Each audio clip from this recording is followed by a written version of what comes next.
Damn, Gary, some serious gourmet shit. What flavor is this? That's right, it's the all-hell medium roast private blend. Check out the Geek Grind Coffee Nerdrotic page for our other options like the Decadent, Feathers of Liberty, vanilla-infused flavored coffee. Or if you're looking for something darker, try the Dark Roast FNT blend of the Fellowship. You know what? Just buy all three. GeekGrindCoffee.com. Use discount code Nerdrotic.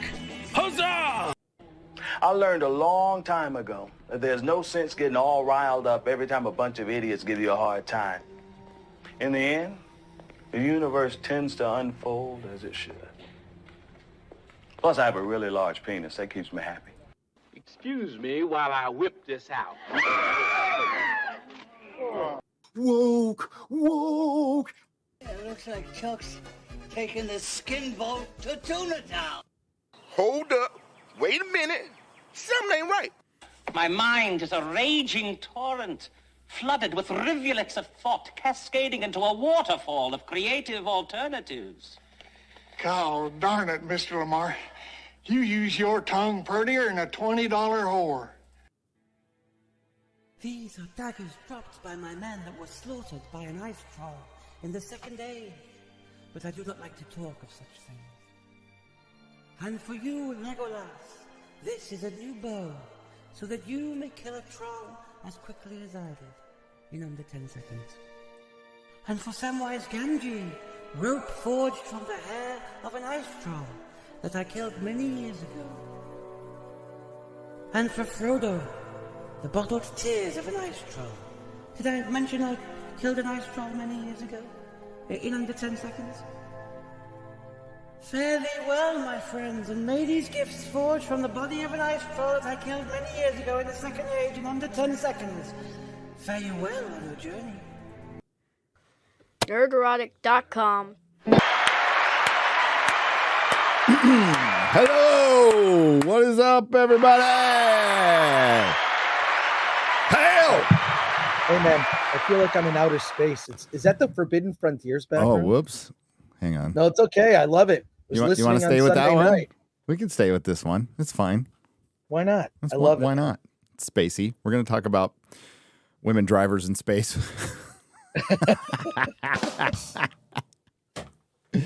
Welcome to the Nerdrotic Nooner, ladies and gentlemen. It is hump day. Chris and I had to catch up on some stuff before we got started, so apologies for the late start.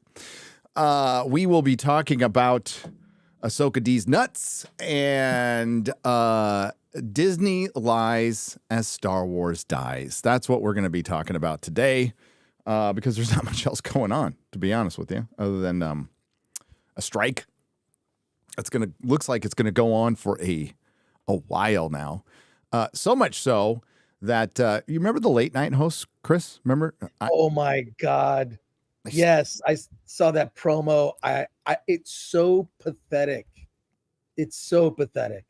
I honestly want to thank them. Oh, thank you, content creation gods. That was a gift from heaven. Did you see John Oliver's framing on? He's like, I can't even do it. He's like, his head is down here, dude. Right. He's got like all this white wall, and these are like professionals. Well, it was pointed out by, first of all, I just love the comments. The comments They're made so good. That Jimmy Kimmel's post, that was awesome. Just scrolling through the comments always kind of renews my faith in humanity. It does. But also it was pointed out that this is not being done without help. I'm certain there are producers, there are other writers, there are people, there are scabs that are working to pull that off. And also, by the way, all those guys are in SAG-AFTRA. Okay. So they're technically working when they're not supposed to be. They're supposed to be on strike. And the thing is this, what's so funny is for every 20 comments that were like, F you, go screw yourself. There was one like, glad you're back. But it was like 20-1 or more on the positive to negative comments. I mean, it was. What do you say that after our Ahsoka review, we go over some of those comments? Let's do that. Oh, let's do it. Let's do it for fun. Let's do it for fun. And real quick, because I saw that you loved Gran Turismo. I did. I think I told you, just really solid, great sports movie, video game movie as well. Another recommendation, we're not going to talk about it long, but real quick, Equalizer 3, Denzel Washington is freaking badass. Ooh, I can't wait. I'm going to see it Thursday. It's a Western. And a Western. If you look at it, it's a spaghetti Western, but if you look at it from a certain point of view, it's also an R-rated Batman movie. A certain point of view. Right. Oh, that's badass. So I loved the first one. Second one, not so much. But if this one's good, okay. I'm gonna rewatch the first. I don't think I'm gonna watch the second one. Sorry, but I'm gonna rewatch the first one because it's so good. Denzel, one of the greatest actors of our generation, and kind of a down to earth guy, which is rare from Hollywood. A person I will call an actor. He is an actor. He is gifted at his craft, not an adult pretender. All right, let's see who's here. We got Obi-Wan, like I won a game. We got Eric Kane as Wrench. All the Modrotics are here. You lovely people. I was supposed to go live last night to recap Ahsoka, and there was nothing to talk about. I'm not letting that go. But there wasn't. There wasn't anything that happened. We will break it down. Dude, there was some stupid stuff. But first, let's get back to the people. T1S, I will get to your super chat. Where do actors go to die? The afterlife? Oh, I'll give you that. You earned it. Thank you for the $2. Todd Wright is here. Sonny Kim. Oh, now it's going too fast. Smooth the DJ. Cyfax.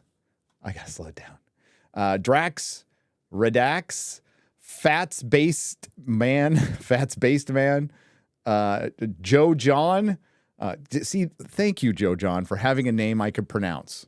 Anthropurion. That's probably a word that I mispronounced badly, but that's okay. Chris Persia is the Canadian Wrench. Todd Wright.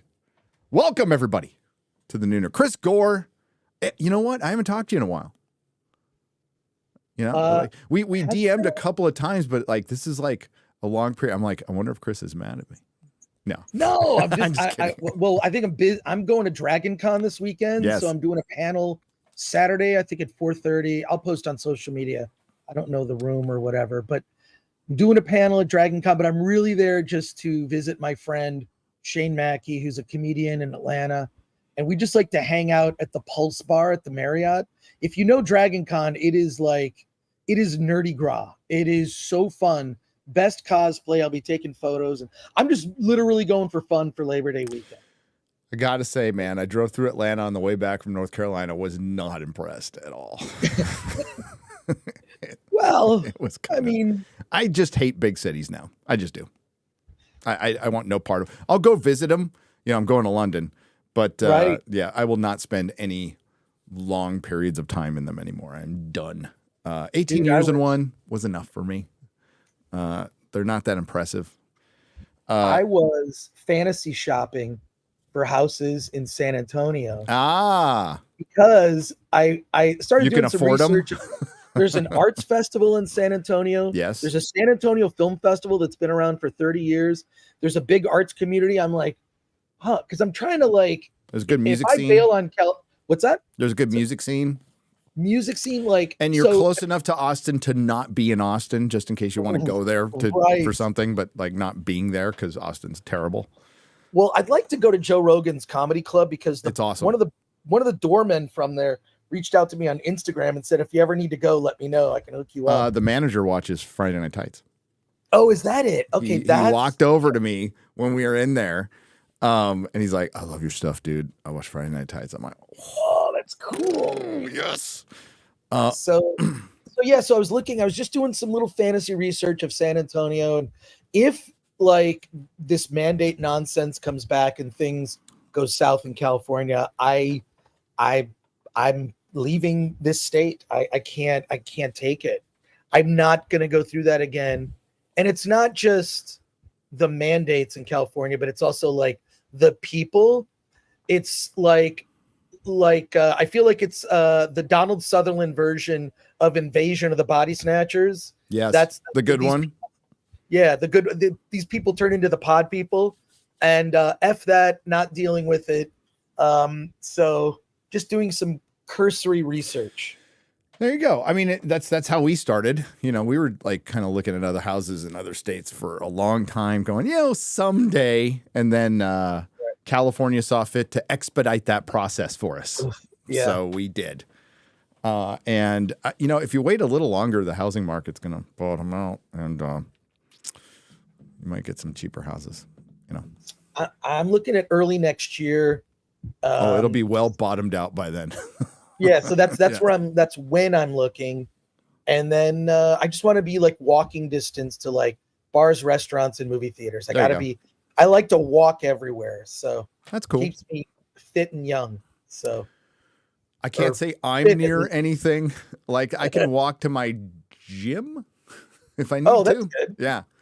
And a coffee place. And my dentist. Yeah, but that's about There it. you go. That's about it. Yeah. All right. Okay. This is going to be long, folks. We're going to talk about Ahsoka.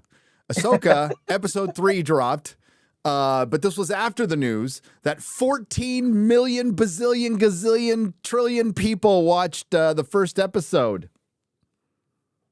According to Disney. Those numbers are complete bullshit. Back it up with receipts, Disney. Back it up. They called it views, not viewers.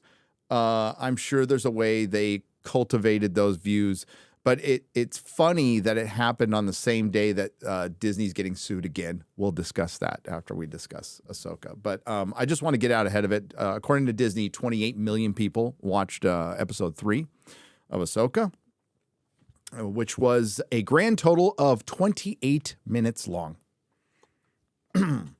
Not counting the recap. They say 36 minutes, but there is 5 minutes of credits at the end, and there is about a minute and a half, a little over, of recap and credits that you can skip through in the beginning. So actual content, 28 minutes, roughly the length of your average sitcom from the 70s to 90s or 50s to 90s, your half-hour sitcom with commercials. And nothing happened. So we're 3 episodes in. We're almost halfway through the entire show, and alls we know is some women found some balls, and the balls led them to a ring. That's it. And the ring is a hyperspace drive that we could have figured out by the hyperspace engine that they were taking, but that was the big revelation at the end that we already knew. And that big ring is going to take them to Grand Admiral Thrawn, who will probably appear in 2 episodes, maybe at the end. He'll probably appear. I don't know. Have you seen any? What were you privy to? The first 2 episodes only? Oh yeah, only. Although what's funny is that Disney did send me a screener link to episode 3 at 6:00. So like 6:00 Pacific time. So like when it aired. Yeah. Assuming that I don't have Disney Plus. So there you go. That's funny. Yeah. When they send you these things, do they like, hey, subscribe to Disney Plus? Do they try to like? No. Okay. It's just because of my affiliation and my membership in the CCA. I get screeners of TV and films, but not for every company. Just select ones. Well, not Warner Brothers. Not Warner Brothers. Rarely. I actually will during award season. I'll get stuff from Warner Brothers, but only during award season, which is kicking off in the next, I don't know, probably October at this stage. I don't know. It's going to be a weird year. That's all I can say. Imagine if Warner didn't piss off Chris Nolan and they had Barbie and Oppenheimer. Right. It still wouldn't have. You know what's funny is Barbie can make fucking $4 billion and it won't make up for the money they've lost this year. It's hilarious. It is hilarious. It's a drop in the bucket. What Barbie's made is a drop in the bucket compared to the losses that Warner's collectively is going to have as a company that's already in debt. But back to Ahsoka. So remember Star Wars, everyone? Do you remember Star Wars? They want you to remember Star Wars because they reenact the scene from I just call it Star Wars. I still like A New Hope. That's how old school I am. A New Hope was added much later. Okay. Episode 4 was added much later. It's Star Wars. The scene where Luke is training with Obi-Wan, and they do it with Sabine and Ahsoka. She becomes Ahsoka Miyagi. She is the trainer. They even have like Asian music. The funniest part of this episode, Chris, is at the very beginning, right when they start the recap, there's like this flute playing and it sounds kind of out of tune, and it sounds like my opening crawl out of tune stuff. I just started laughing my ass off in my video. If you hear it, if you go right to the beginning, it goes and it sounds bad. And I'm like, oh shit. We were prophetic. I understand what they're going for. They're trying to go for like a samurai film. That's what they were trying to go for that. Yeah. Very much so. Oh, Yeah. Where is it? Oh, I can't find it. Hang on. Do we want to show every screen? There we go. There we go. So, that was the space. We'll get to the space, but honestly, there's not much to recap. Okay. Here's the quick spoiler-free recap. There's some training. There's some doubt about Sabine's ability. There's a space chase, and we find the ring. Ray Stevenson shows up at the very end. The end. That's it. So just to give you an idea. All right. So we're still in recap territory here. That's where the episode starts at 1:44, 1 minute 44. Just to skip ahead here. Let's go. There we go. So it's about 28 minutes long. That's it. And then, so here's the training. And like they are trying very hard to not make Sabine a Mary Sue, but as our good friend Ryan and many others have pointed out, she doesn't really have force abilities. And now they're going with anybody can use the force if they just train hard enough, basically, which is a big freaking change from Star Wars. And you know what's behind that? Intersectional feminism. And the modernism, the modernity that hard work and training is part of the unjust system that is the patriarchy. And if you think I'm joking, this is their attitude. This is the story group's attitude. This is your savior Dave Filoni, who's in sync with the story group, and Pablo Hidalgo, they're buddies. This is it.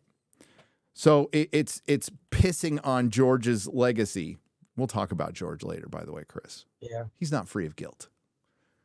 He's not free of guilt in this. He did sell Star Wars. And he also made I'll get into it later. He made a mistake. It's a mistake. It's a human mistake, but he made a major mistake that led to this. So we have, they're training and I know people are going to say, like, you should have seen Clone Wars. You should have seen Rebels. It was like this in the show. Well, I did see all of Clone Wars and about half of Rebels. And what works in a cartoon does not work in live action. And you're supposed to be watching this as without needing to watch any of that stuff. It's this show's responsibility to fill in the viewer of any missing pieces, which you could easily do with just basic conversation or showing you a couple things. There's, exposition exists for a reason as long as it's not overused. You can also show people things. The Harry Potter movies weren't perfect, but they would show you events through the newspaper flying around. And I'll never forget in the X-Men movie, Chris Gore, the first X-Men movie, somebody's watching the news on the beach at a hot dog stand. Like, how did you plug in your TV? What the hell? But it was used to show, give you some exposition. That's off a trick that's used. There's a million ways you can do it in Star Wars that they don't do. They just like, oh, you're going to know this stuff because everybody loved Rebels, except they didn't. A minute percentage of Star Wars fans watched it all the way through. And even remember it. Like, this is a show that ended in 2018. 2018. It's a different world. It's an absolutely different world. So she does her training. I don't know if you can notice this if you see it, Chris. By the way, Chris, what did you think of this scene? Anything? Oh, I thought. I mean, it was just an echo of the Luke training scene with Obi-Wan, which is better and has fewer special effects. It was like do you remember there was a game system for Xbox called the Kinect, spelled Kinect? Yes. I mean, I remember. I never played it. But Okay. Yeah. I played it. It was dumb, and it reminded me they just gamified the Force with this whole thing of holding up those sort of light things so you could see the pathway of her strokes, so to speak. And I thought it was just dumb. Was it around the time? Didn't Nintendo or something? Well, they had the Wii. They had the Wii. Yeah, the Wii Player. I don't know, guys. Look, Gary and I, as gamers, will tell you that, yeah, they tried to gamify this thing, and I don't know, it just felt kind of flat. What was weird about the whole episode is it just doesn't feel like there's stakes, and I'm sitting here, why does this seem to plod along? Why does nothing seem to matter? There's no energy behind it, right? And you have, sorry to interrupt you, but like you have Rosario Dawson, who's like this bubbly actor, and you're having her play like the driest, flattest role. And somebody on Twitter called me a Rosario Dawson hater. Dude, watch the whole video. I like her. I like Rosario Dawson a lot. But yeah, it's just, and she probably would have, I think she makes sense as Ahsoka. Her performance just sucks. And that has a lot to do with the directing and the writing. That's exactly it. It's really the directing and the writing where this is weak. The actors are empty vessels. They'll do what you tell them, and you can trick them into good performances as well. I'm just saying, there's something that just feels low stakes about it, just because we know how many episodes. We know she's not going to die when she goes out on the hull. We didn't know Sabine was going to survive a lightsaber, stabbing, which makes lightsabers meaningless. There's no stakes. It's kind of like, I mean, I'm trying to think of it like, why? And it's sort of like, not to make a sports comparison, but I will make one. It's like the MLB. How many games do they play in a baseball season? They play a lot of games. You lose a game, whatever. In the NFL, you don't play that many games. Every game matters, right? So that's why I think the movies have always mattered more to me than anything that was an offshoot of Star Wars. Even though, like, I like the Heir to the Empire novels and the Timothy Zahn stuff. I like some of the comic runs and some of the other storytelling. But to me, when it came to Star Wars, all I cared about was what happened in the movies, because what happened in the movies to me was canon, and everything else was like fanfic. Yeah. Like every time you watched a cartoon, as a Star Wars fan, we knew this forever. Every time you read a Marvel comic, a Dark Horse comic, you saw a cartoon, it all count. It could count in your head if you want, but that, like, they will, when it comes to movies and live action, they will throw all that away immediately. They just will. The only place where canon, because it's so timey-wimey, kind of counts everywhere is in Doctor Who. But not like Star Wars. I'll give George's big mistake is he never mapped anything out. He never did a Bible. He never did a Bible for Star Wars. He never did a lore Bible. So we had a lot of people coming in. I know, like, the David Tennant's in this as Huang, and he's just completely flat. How do you make David Tennant flat? Like, that's unbelievable.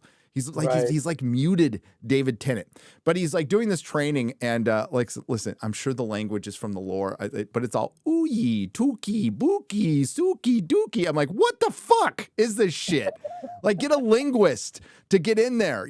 I'm sorry, I'm going on the Tolkien standards, who was a linguist, but dude, he's like, what the fuck is he?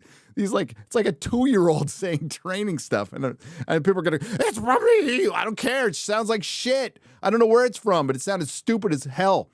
One of the, because, dude, it's so bad. So I can't unseen this. This is not a major gripe. All right. I'm just saying this is something I can't unsee. I just watched Buffy last night, and you could see I watched old Star Trek where Kirk's stuntman has a freaking mustache. You can tell. I just want you to point out, like, look at this body right here. And then we get to If I can, I might have to. Yeah, I might have to find another place. You could see. Okay, there's the stunt woman has much bigger arms, like much bigger arms. Right. like she's fit. Here, I'll just have it go, and I'll risk it. Oh, Ryan was playing clips. Yeah. So this is the actress, and there's. Oh no! You just got to do a split frame. There's like freaking 3 inches added to those guns. Wow. They kind of hit it in the wide shot. And I could not unsee it after I saw it. I'm like, damn, that is a huge difference. Wow. And if Sabine was built like that, I mean, it's more, I just don't think the standards for women as actors are the same as men. Or the men just go out and train on their own. Whatever the answer is, the standard's not the same. The standard's not the same, but that is a massive difference. Now, again, it's not the biggest. That's not even close to the biggest. That's fine. It's fine. I was watching a Buffy fight. You could see it's like a 40-year-old woman. I was laughing so hard. The other thing. Oh, sorry, Gary. Sorry to interrupt. Go on. No. Go on. Interrupt me whenever you want, Chris. The other thing about this show, and pardon me if this sounds like a sexist comment, which I will credit to Paul Chato, and I'm trying to figure out, like, why is this show so flat? Why is this not working? Like, the special effects are fine. Story direction, like, where is it? And one thing that Paul Chato pointed out, he just said this on one of his videos. Yeah, I know what you're going to say. He said women cannot do gravitas. Like, there are very few female actresses, or female actresses. If you're an actress, you're a female. Old school. They just don't do gravitas as well as men. And when I think about some of the inconsequential minor characters from the original Star Wars trilogy, people that were on screen for under a minute, who left an impression, like these great, there's a whole documentary about a bunch of the character actors that were in the first Star Wars movie, who were just sort of players that just were in like everything, TV and movies. Like, here's the group of Brits that you would hire on movies, like, General Dodonna, or like these like minor characters that just had so much gravitas, right? And with the exception of Ray Stevenson, they just lacked the gravitas. I laughed with this General Hera, like, General, she's just got. I mean, I like the actress who plays her, Mary Elizabeth Winstead. She's fine. I like her. Yeah. She's fine in Scott Pilgrim, but where's the gravitas, right? Like, even the actress they got to play Mon Mothma in Return of the Jedi, I thought was much better than what they've got. And then wait a sec, she has a son. How come he's not green? He's got green hair. Is that what it is? Okay. He has green hair. Okay, is she? Why doesn't he have things pulling out at the why did the human gene dominate on that one? That was So is this something from Rebels? I should know, but because I didn't. Well, the sun shows up at the end. Hours.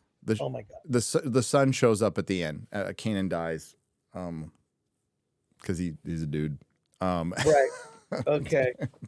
But there's male characters, and they finally brought one in, and he's like in for a second. But there's other male characters from Rebels that are alive that they could bring in. But no, this is very deliberate. They'll probably bring them in later episodes. That's about. But my guess is part of this, they really wanted to have the headlines of the first girl-on-girl saber duel, or later on we got the I don't know if it's the first, and I don't care. They have a girl-on-girl dog fight, which I think will be a cat fight. I'm not sure. You answer the question yourself in the chat, but yes. Because Ray Stevenson's little Shih Tzu ambushes Sabine and Ahsoka. But this training sequence goes on forever, by the way. And it really, it just sets up that she has no force abilities, but she will get them later in the most magical way through hard work and determination, which I'm fine, whatever. I just don't care about this character. I don't care about any of these characters at all. And there's a little more emotion, like somebody cracks a smile or actually raises their voice later on, but it's in this meaningless gobbledygook of content. Like, this was not a full episode. I keep bringing it up, but I watch other stuff, right?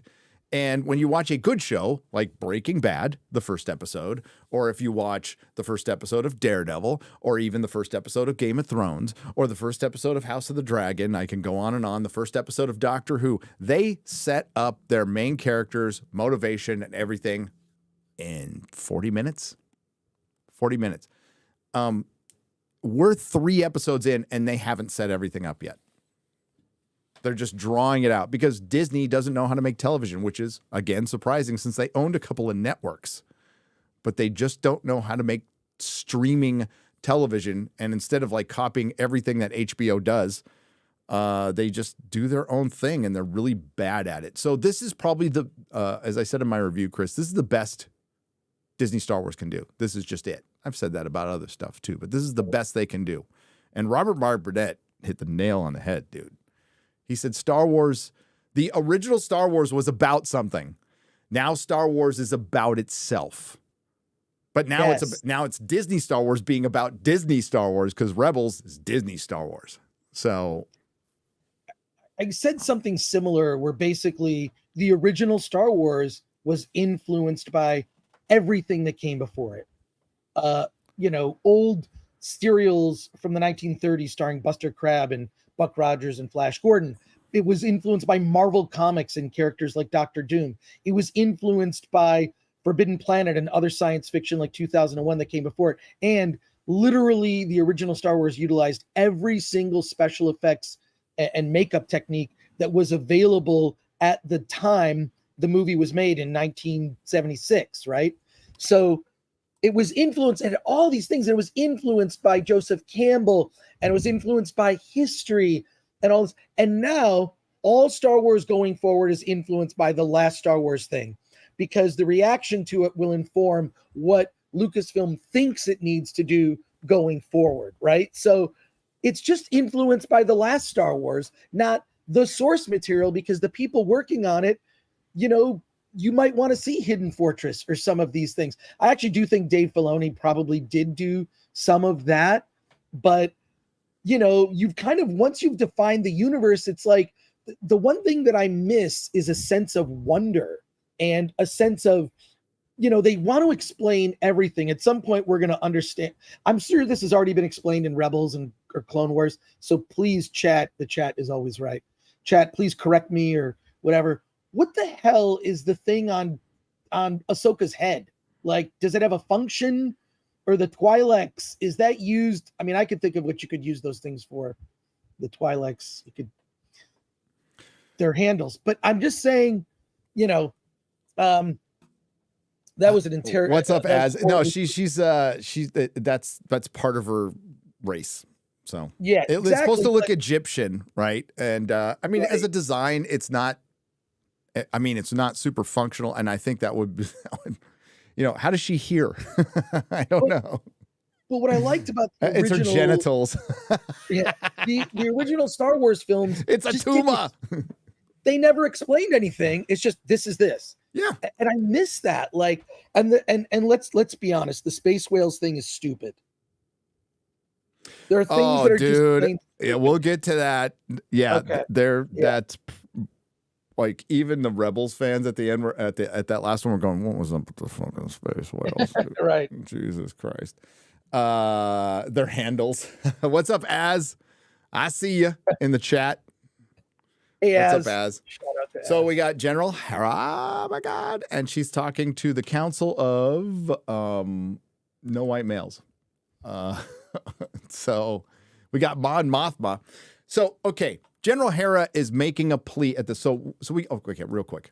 We get a trial, or we get the combat training, and we basically Sabine says, "Hey, I don't know how to use the Force. I don't even think I got it." And Ahsoka says talent's a factor, but also talent training and blah blah blah. So she doesn't move a cup, whatever. And then they have a talk about like this is going to be really hard. Like it's like we got it. We got it. Sabine doesn't have the Force right now. She's going to get it later. She's a Mandalorian. Whoop-de-doo. So what they're trying to do is get permission from the New Republic and some resources to go hunt down Thrawn, right? Pretty important. One of your major shipyards was infiltrated with Imperials that they said is an outlier. And one senator goes, well, they gave us an oath of loyalty. Okay.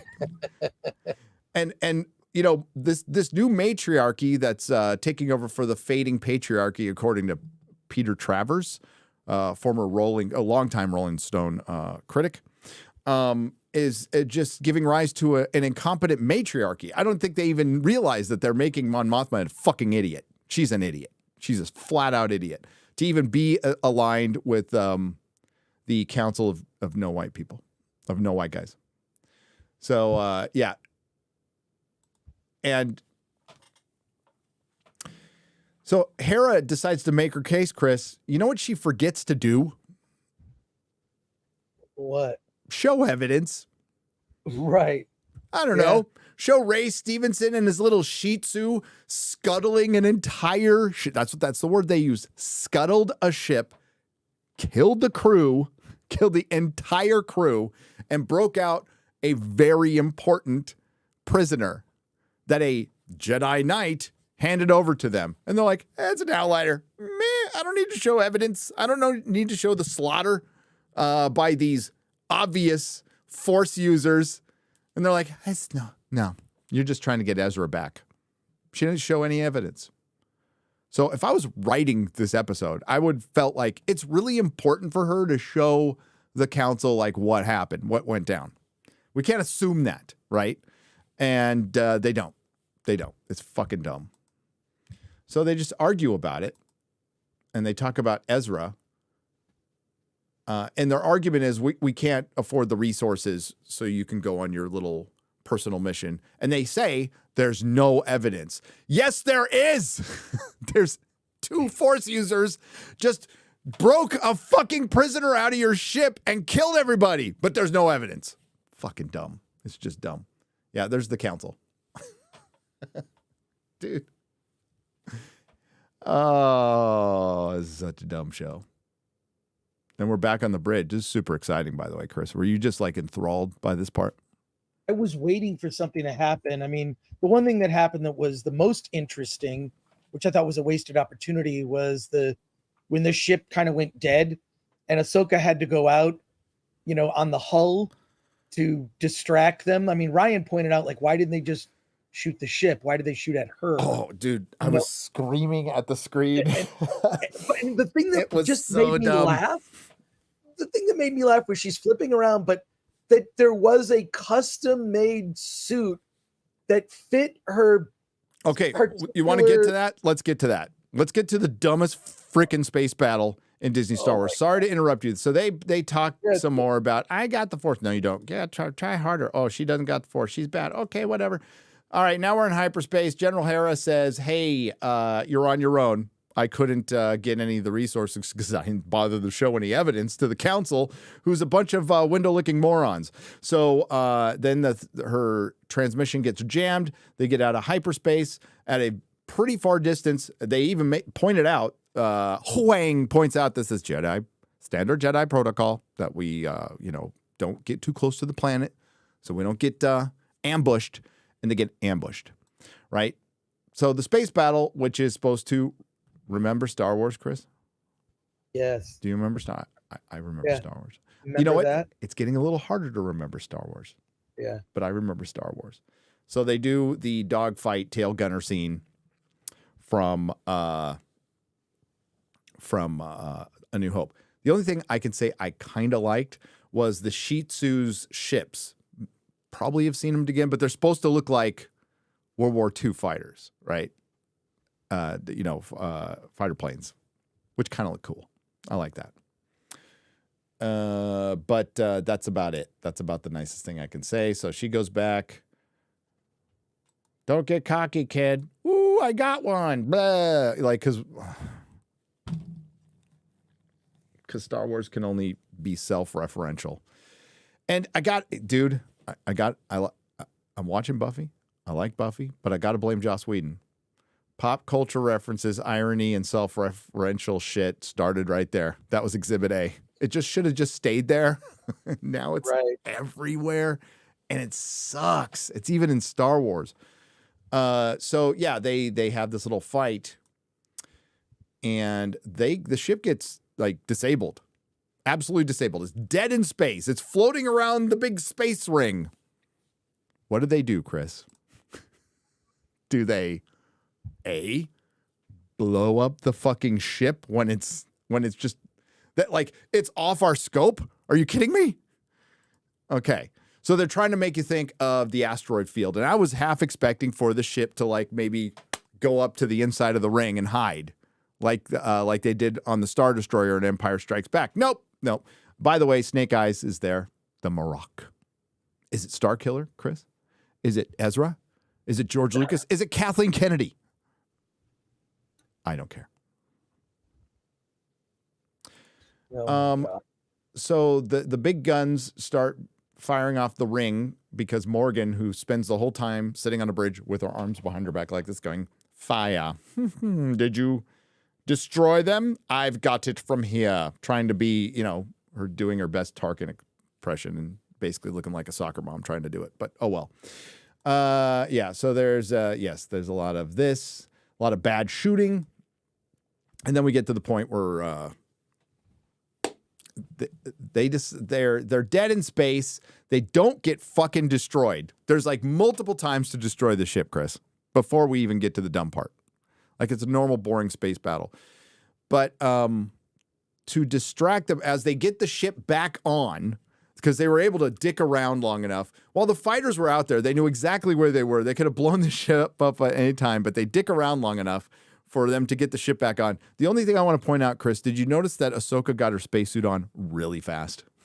Yeah, that was quick. It's like they're dead in space. She puts that thing on and like, I don't know. I just laughed. It's like, this is how we know it's Ahsoka, because the way that the helmet is shaped. And it's weird. We haven't really seen that a lot in Star Wars. I mean, there was the, where they're brushing off the Minox on the asteroid. Yeah. Which I thought was weird. They just have, so does it have some atmosphere? A little bit of an atmosphere, which is why they only had the breathing apparatus. They didn't have like full space suits, if you recall, in The Empire Strikes Back.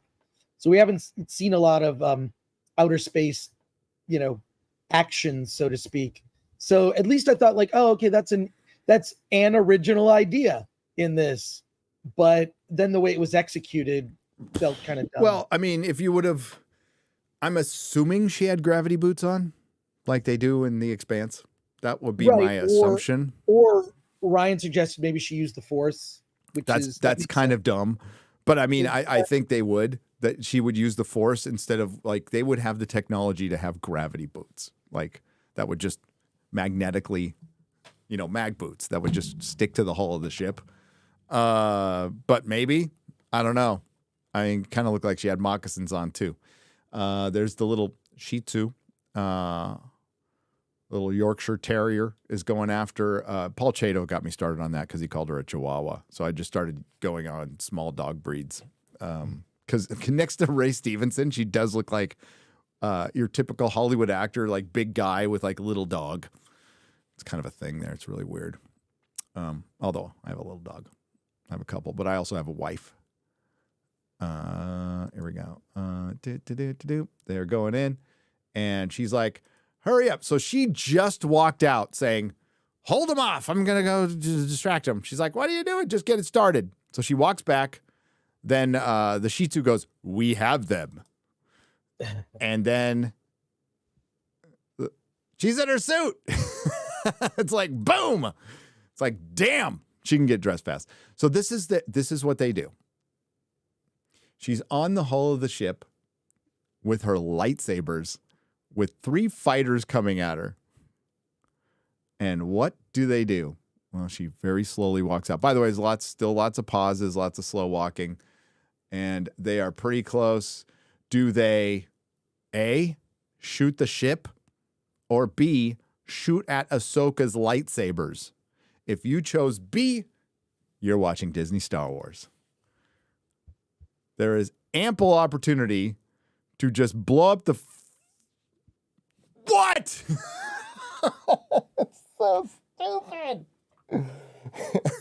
I would have just gone, what's this dumb bitch doing? Boom. Blow up the ship. Oh, Chris. This is so dumb. Yeah. It's a live action cartoon at this point. Yeah. Right? It really is. It really is. Okay, so they shoot at Ahsoka. Oh, they did that in Rebels. Yeah, it probably looked fine in the children's cartoon. In this live action thing, it's I just laugh, dude. I'm like, oh my God. People are gonna love this stuff. And you just go, God, that explains 81 million votes. I mean, aside from other things. Yes, that was it. Let's go. Boop-a-doop. We're gonna fire at Ahsoka instead of the ship. And then she's gonna go, wee, look at that. Wee.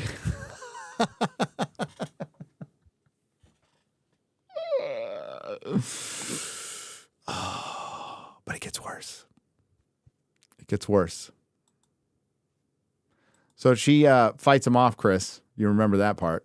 Oh, yeah. And then they fly amongst the space whales. You remember the space whales? Oh, my God. And they get away. It looks like they land in upstate New York in the fall. And that's it. That's pretty much it. Ray Stevenson shows up at the end and goes, we better find him. And that's it. The end. That was your show. Barely enough to talk about except for that really one horrible space fight that is just unbelievably bad. Unbelievably bad, Chris. This is Star Wars now. And I'm at the point, like, I cover this stuff. I have no emotional investment in it, though. I mean, like, honestly, the Disney Star Wars fans could have Disney Star Wars all day long. Disney won. They killed Star Wars. You won, Disney. You killed Star Wars. It's all yours. I don't give a shit.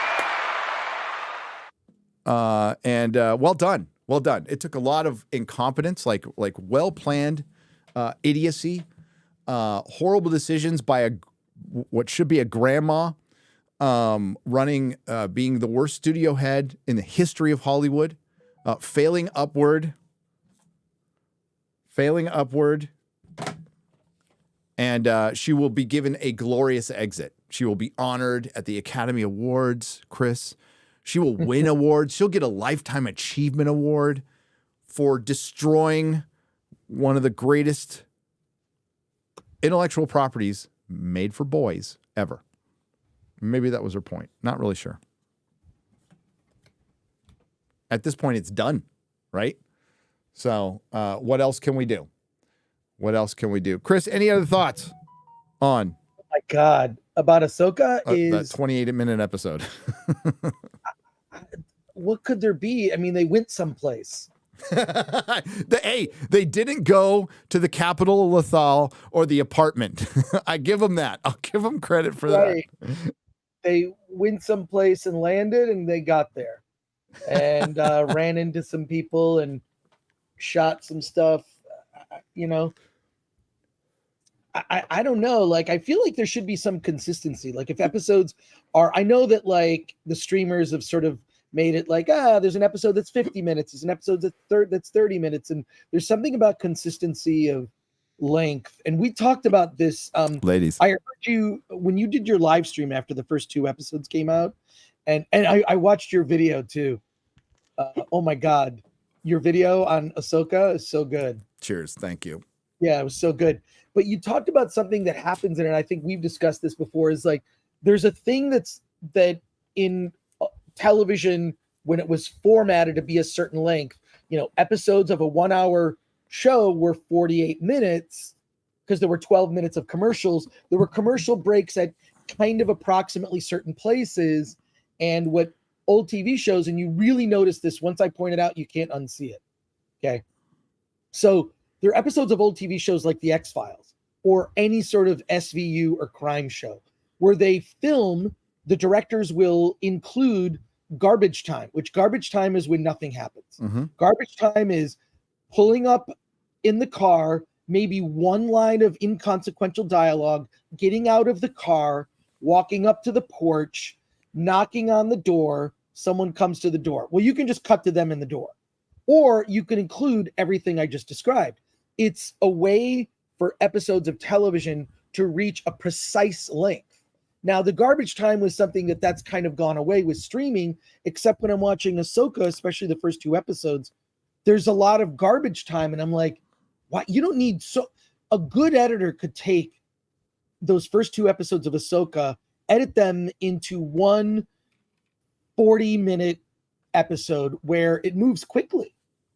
You know, a decent, in fact, that'd be a good, if you're trying to learn editing software, take this and make it clip along. And it's, God, I think you and I may have talked about this. The direction that was missing was George Lucas, which is faster, more intense. I mean, when you look at some of the things that happen, like the actors are the actors are telling you how to feel. And if they don't feel like they're in danger, the audience doesn't feel like they're in danger. And it just doesn't, I don't get that. There's no sense of like, holy shit, we're going to die. Or like, you're going to let, and you know, like, or Han Solo schooling Luke Skywalker saying, you know, you got to get your coordinates right, or you fly right through a supernova. You know what I mean? I mean, that scene where they're just like, they're acting in the cockpit, the intensity of being chased by that Star Destroyer in the first Star Wars, and he's trying to get the coordinates right so they can get on their correct pathway, is great. And they're like, you know, I think the problem is that so much of Star Wars is surface level, right? It's, well, we have spaceships and lightsabers. Isn't that Star Wars? No, that's not all of it. A lot of it is, and that's why Luke Skywalker to me was such a popular character, and still is popular in spite of people trying to emasculate Luke, is he was the one with the sense of wonder. He was the one that was so dedicated to his friends that he would, you know, basically forget the advice of his mentor and say, no, that's what made him likable, right?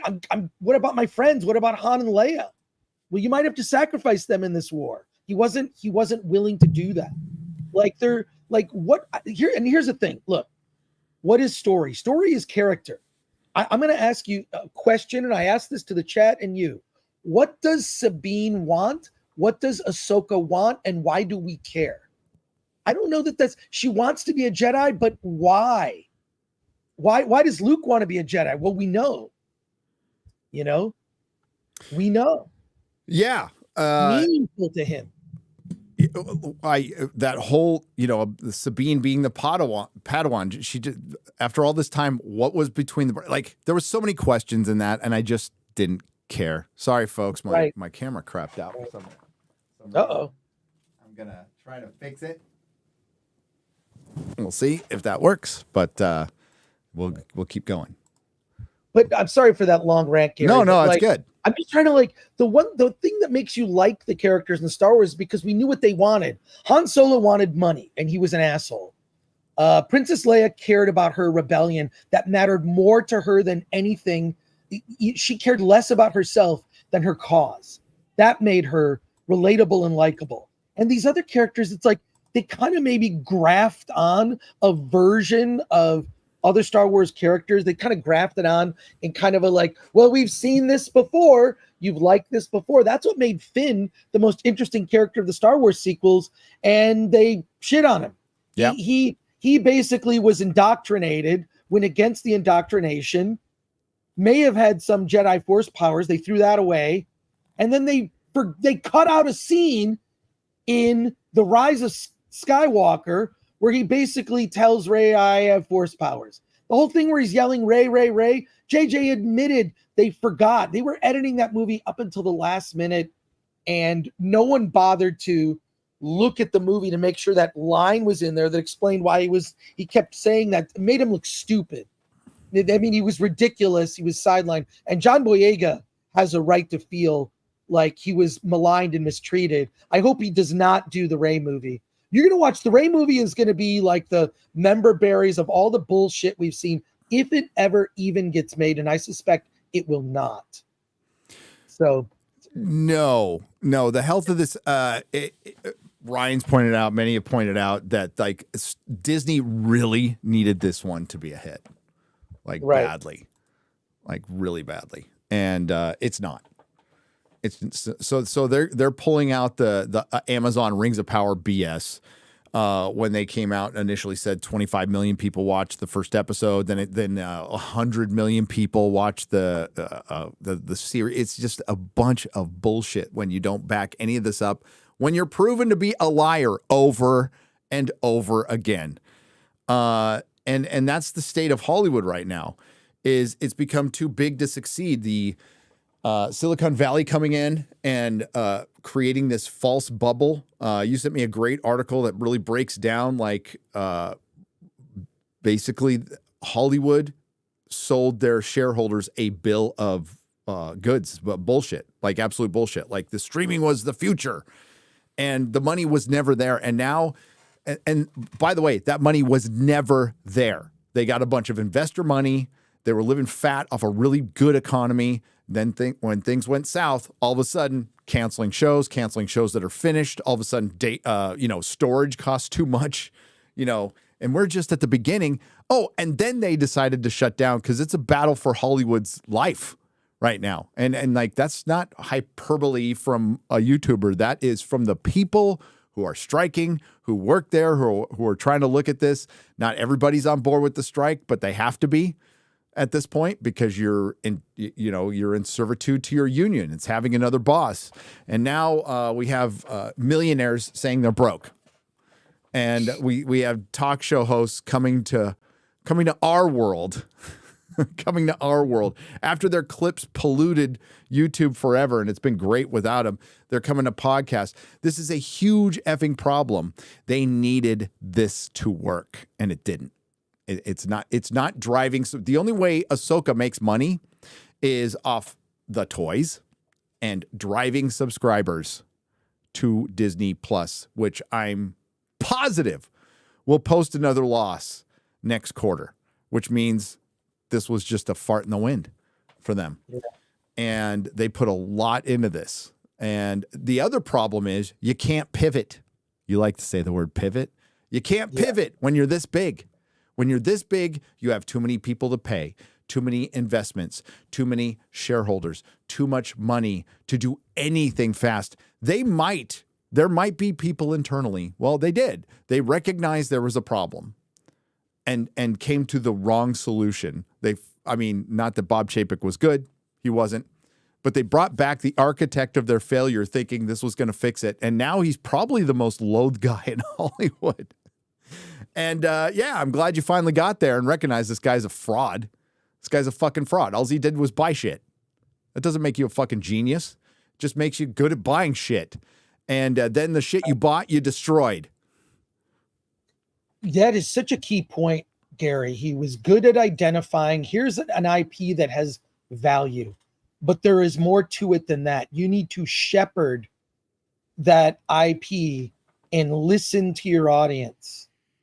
Listen, if you've learned anything being on YouTube, right? Like you listen to your audience, Yes. Audience, you don't always agree on things, but it's a respectful conversation. Now, I have people disagree in my chat all the time. I'll talk about those remarks and we're fine to disagree, which is fine, but you don't go after the audience. And look, Barbie's been this huge hit. It's going to probably end up being nominated. I'm shocked. I'm telling you this. Barbie will more than likely get nominated for Best Picture, it will. Best Screenplay. Ryan Gosling will get Best Supporting Actor nomination. Not going to say it's going to win any of those things, but let me just tell you, Barbie is a girl brand, knew its audience, and targeted girls, and it's a huge hit. And Barbie looks like Barbie. And Barbie is, I have no problem with the Barbie movie. We've had this conversation. I don't want to spiral back into it, but I'll just say this. Star Wars is a boy brand. It appealed to boys. It's gear porn. I mean, the Millennium Falcon is a car. The Millennium Falcon is a hot rod. It's a 1969 Chevelle SS. You're covered in grease and you're working on that. I'm just actually telling you my own personal experience of when I was in high school and had that car.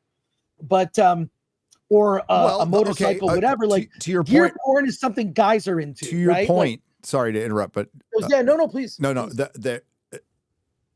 the guys who worked on Star Wars knew about cars. They knew how to like work on cars. They had a working knowledge of cars, right? And of material things in the real world. The story group has a working knowledge of the inside of their bedrooms. That's about it. That's their life experience. And it shows. It absolutely shows. It's regurgitated crap from whatever specialty art school they went to and the inside of their fucking room.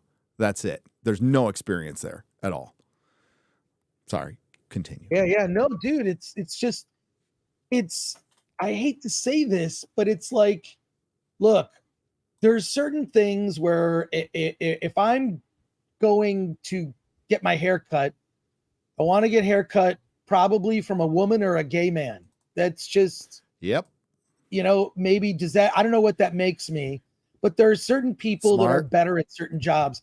And I kind of feel like the reason Star Wars and Marvel have fallen on hard times is maybe you have a little too much female energy. Maybe there needs to be a little bit more of a balance. I just think that when you get away from making Star Wars not for men and boys, you see what happens to it. Yes, you do. And neither of us have problems with like strong female characters, but Jesus fucking Christ. The fuck are you doing to Star Wars, you idiots? They killed it. And it's like, it's beyond dead, Chris. Like it died with The Last Jedi. Right. There was no way to save it after that. It was irrevocably damaged. You took your main character. That's like having Spider-Man be a quitter. I mean, right. that's like you just made like your biggest character a quitter, a loser who ODs on the Force. You don't come back from that. You don't. Yeah. So here we are years later, and it's just a defiled corpse. That's all it is. There's always going to be fans hanging on, but that number is going to dwindle and dwindle. And I said it on Twitter. It's not a matter of if the Star Wars fandom is split anymore. It's a matter of how many are left. How many are left? And you're talking about a handful comparatively. Okay, so Samba TV, based on the Roku or whatever stuff like that. Basically, that's what I watch most of my stuff on. I watch live streams now in my home theater. Like, I wish you could see the chat, but you can see the chat. Actually, I have a Roku TV and I watch YouTube on my Roku TV.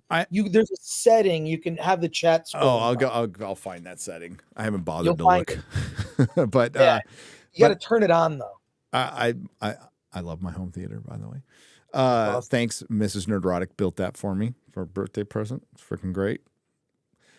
So Samba TV came out and said 1.2 million people watched it over 6 days. Now they had that's more days than they usually report. It's usually over 3 or 4, right? So they had to stretch it to 6 to make it 1.2 million, which gives you an idea. It's not the total number. It's not counting people watching it on their phones or their desktops. It's not the total number, but that averages out to 200,000 views a day. That's pathetic. Low estimates for this series. I promise you it's higher. Low estimates were $100 million for this series. Wow.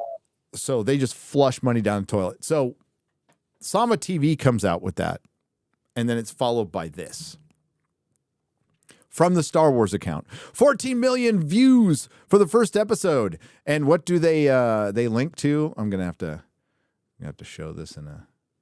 They link to Star Wars. They link to StarWars.com. This is why you need an independent company auditing these things. This is why box office matters, it's a barometer of the popularity of a thing, right? Hey. We can say definitively Barbie was popular. And also Oppenheimer has just crossed, I believe it is now number 2. It's beaten Deadpool 2 for the biggest box office for an R-rated movie ever. Not adjusted for inflation. Yeah, exactly. Yeah, that's true. All those numbers are Deadpool bullshit. 2 wasn't too far off.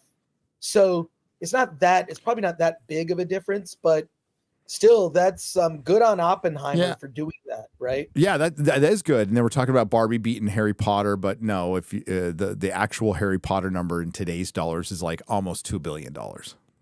Yeah, I don't like whenever they say that. It's first of all, it's a lie. It's a lie. Secondly, the French are the ones that get it right. They don't count money; they count number of admissions. So they actually can tell you, including when they do critic screenings in France and at Cannes, they count the number of people that show up. So you can say this movie Amelie in France, X number of people saw it, right?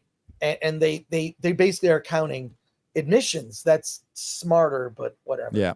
So it's so hard to calculate exact inflation because pricing even varies by region, right? Like movie tickets are more expensive in California as opposed to Texas. Yes, they are. So I can tell you that for sure. The hurricane is still affecting Blue Beetle, I hear, by the way. It's breaking news. Oh, no. The new one. Hey, are the Geeks and Gamers crew, are they okay? Or is Ryan going to go out in the storm and do a storm weather report? I think they're okay. I hope everybody in Florida is okay, by the way. Massive storm. There was a video of a CNN guy, and there was like a father and son on like some little raft just floating by. Oh my God. That was fucking hilarious. I love Florida people. So the funny thing is, okay, this was pointed out. I wondered about it yesterday when we talked about it on the Real BBC, but this is the first time Disney has ever done this. They didn't do it with Obi-Wan. They didn't do it with Boba Fett. They didn't do it with any of the seasons of The Mandalorian. This is the first time they have come out and mentioned this. Now, coincidentally,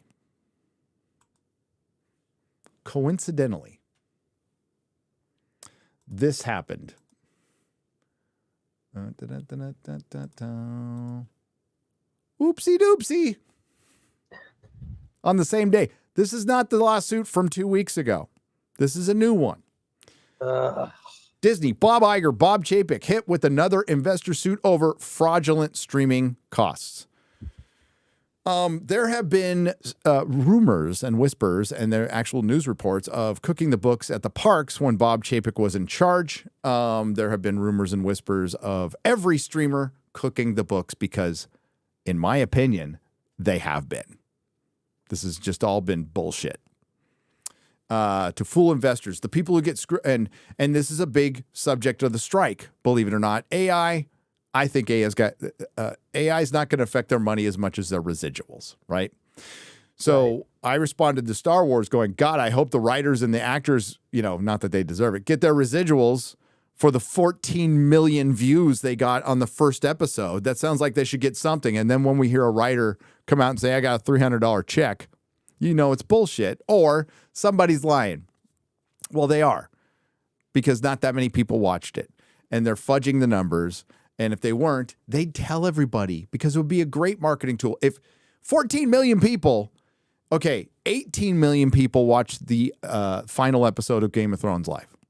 18 million. So that's only 4 million less than the finale of Game of Thrones.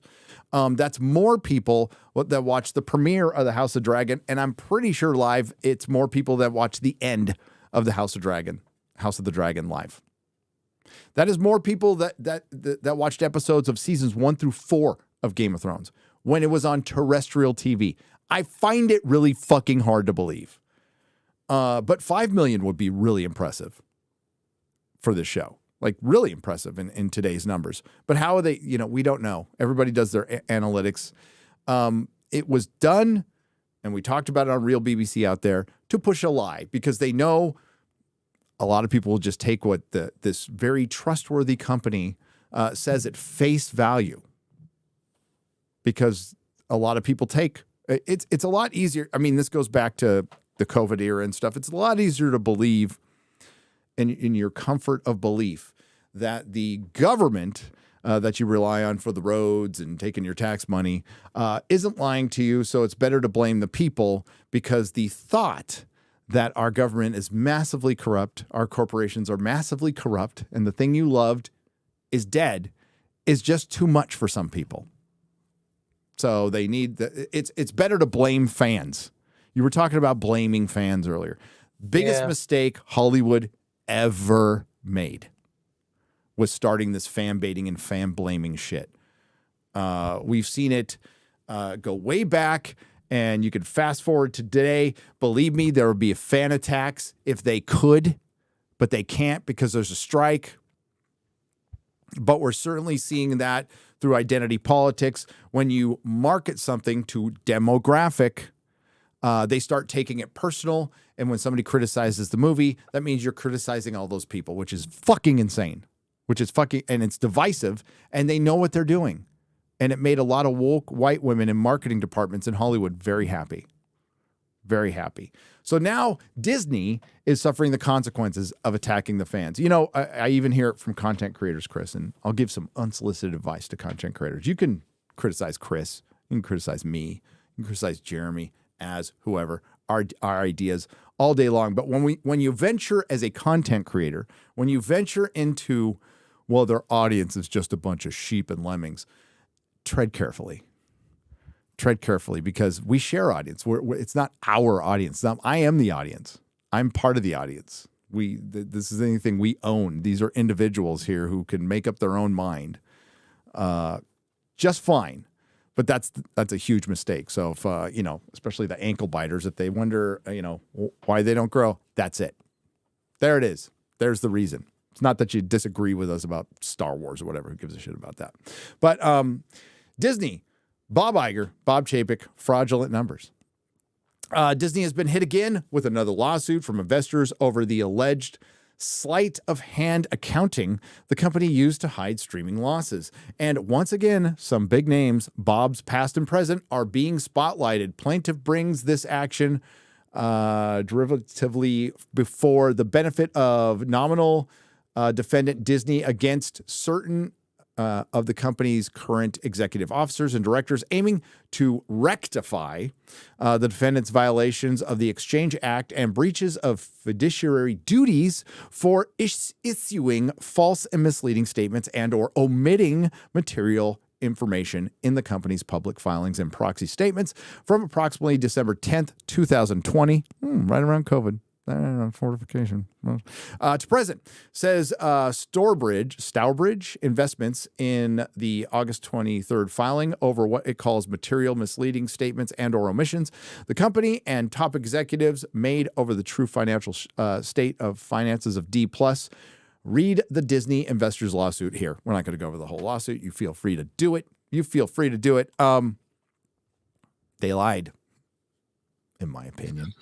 And a lot of people are seeing blood in the water, including the Access Media, by the way, with Disney. They see it's sinking. That ship has been scuttled. And it's grim, dude. It's going to be grim for Hollywood.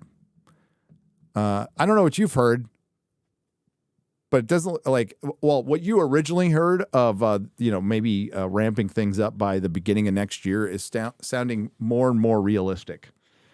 Yeah, it is. The production returning in January. It's a chance they'll wrap things up.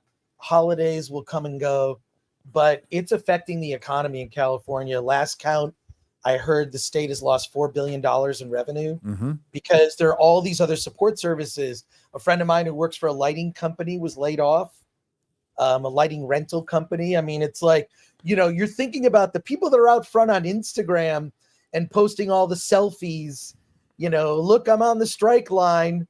Look at me. Of course, they make it about themselves, but it's affecting all the below the line people who aren't working. And that's everything from catering services to gaffers, grips. I mean, they're not working at all.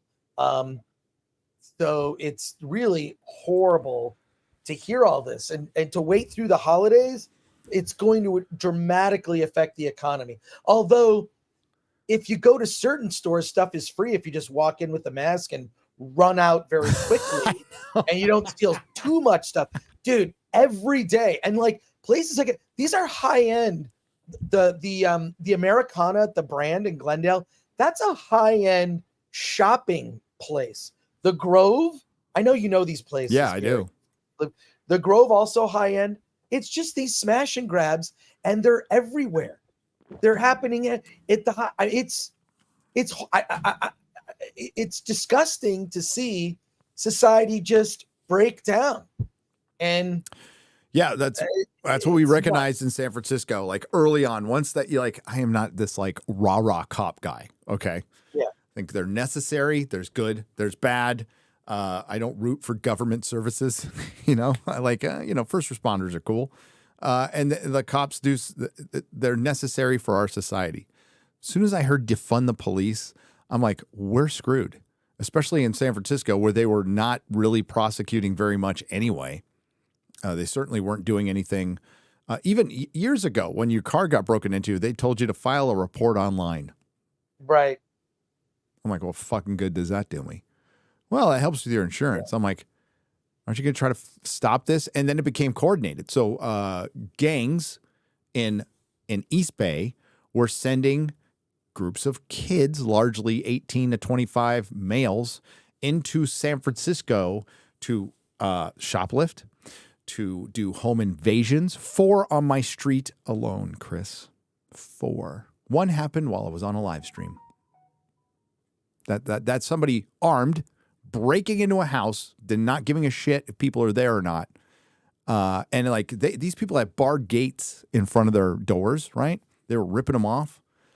And I was the one guy in the street who didn't have one, but we had a stairway up to our front door. And somehow that worked better than the barred gate because nobody ever touched our house. Or maybe they just thought our house was so small we didn't have anything.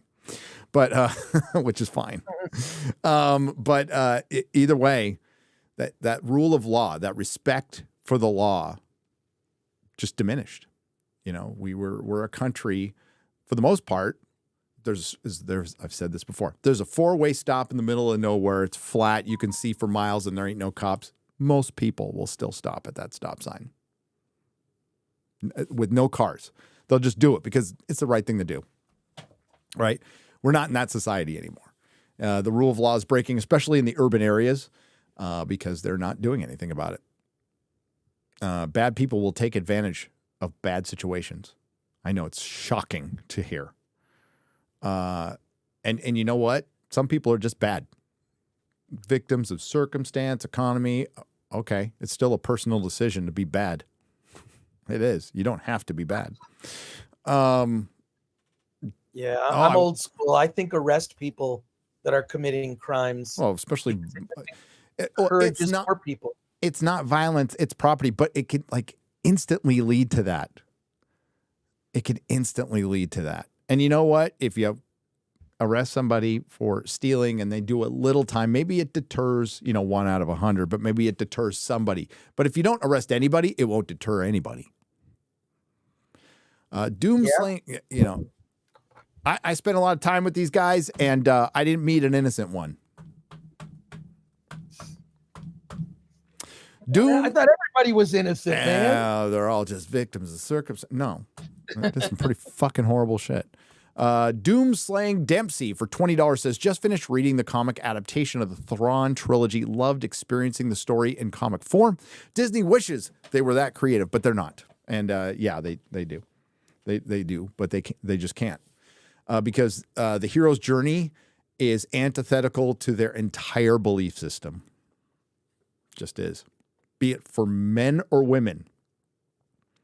I think Robert Meyer Burnett talked about this. Like, you can't show violence. Like, Rey couldn't get her hand cut off because that'd be violence again. Wait. Oh my God. You know how much more likable she would have been as a character if Kylo Ren had just kicked her ass, her up, and chopped her to bits to where she was barely alive.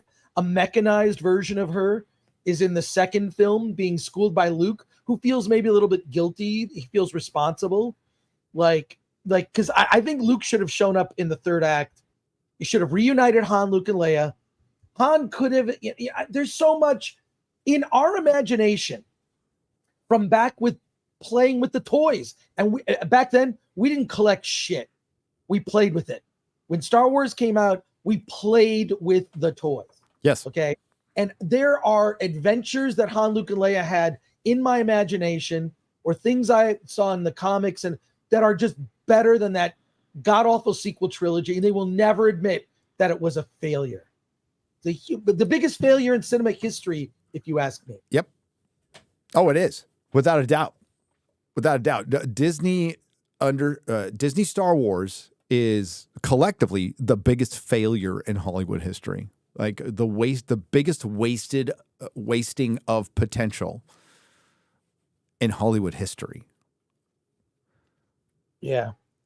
Even Sony has an effed up Spider-Man. Like, they've rebooted it a couple times. And you know what? When they had a miss, man, they cut that thing and they started again. They got on their knees. They went to Marvel, but they still, like, the brand of Spider-Man is not diminished in movies. It is in comics, because Disney did destroy the brand of Spider-Man in comic books, but not in movies yet.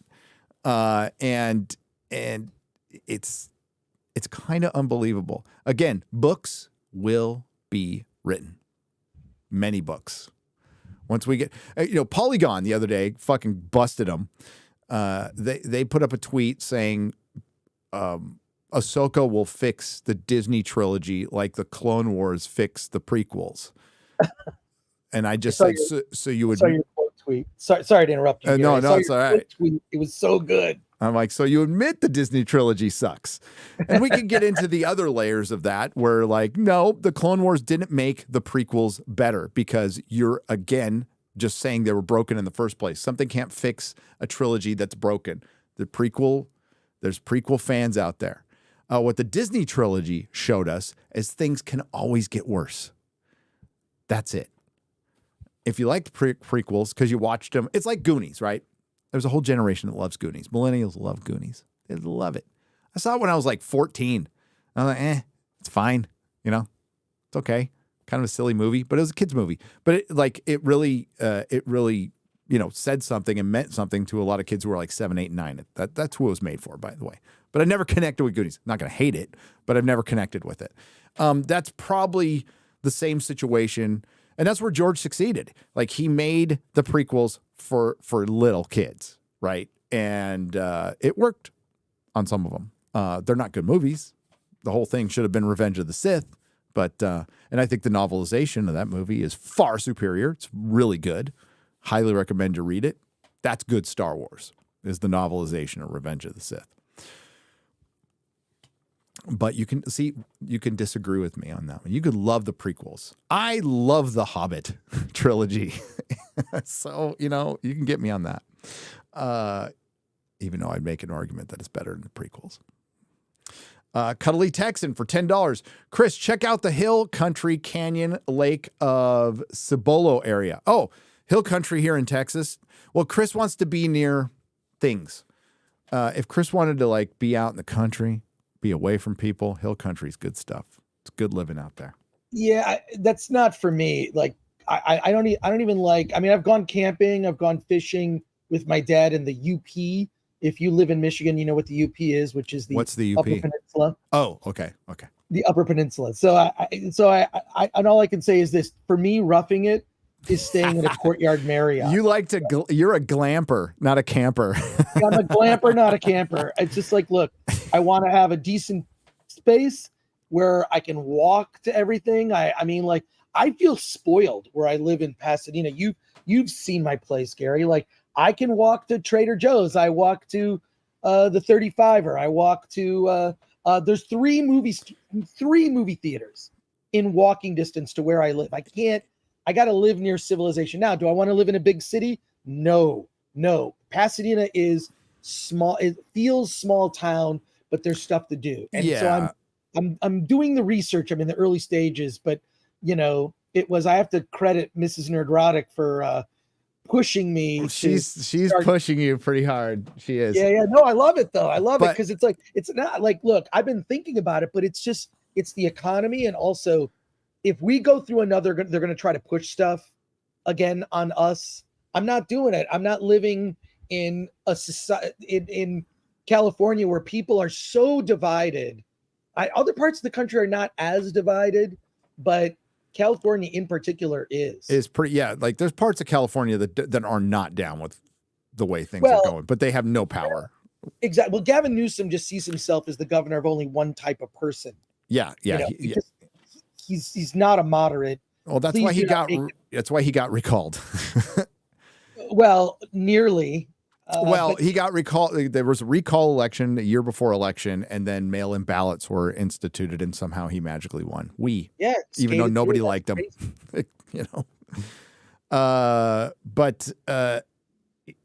Mark of Reality for $5 says, please have Yellow Flash on FNT soon. He made a video about the SJW effort to cancel FNT.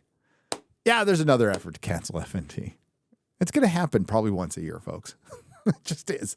I talked about it on Tuesday night's main event. We're not going to get into it here. Talked about it on the Real BBC in depth. It's not the worst thing we've ever said. Not even close. But I do not apologize.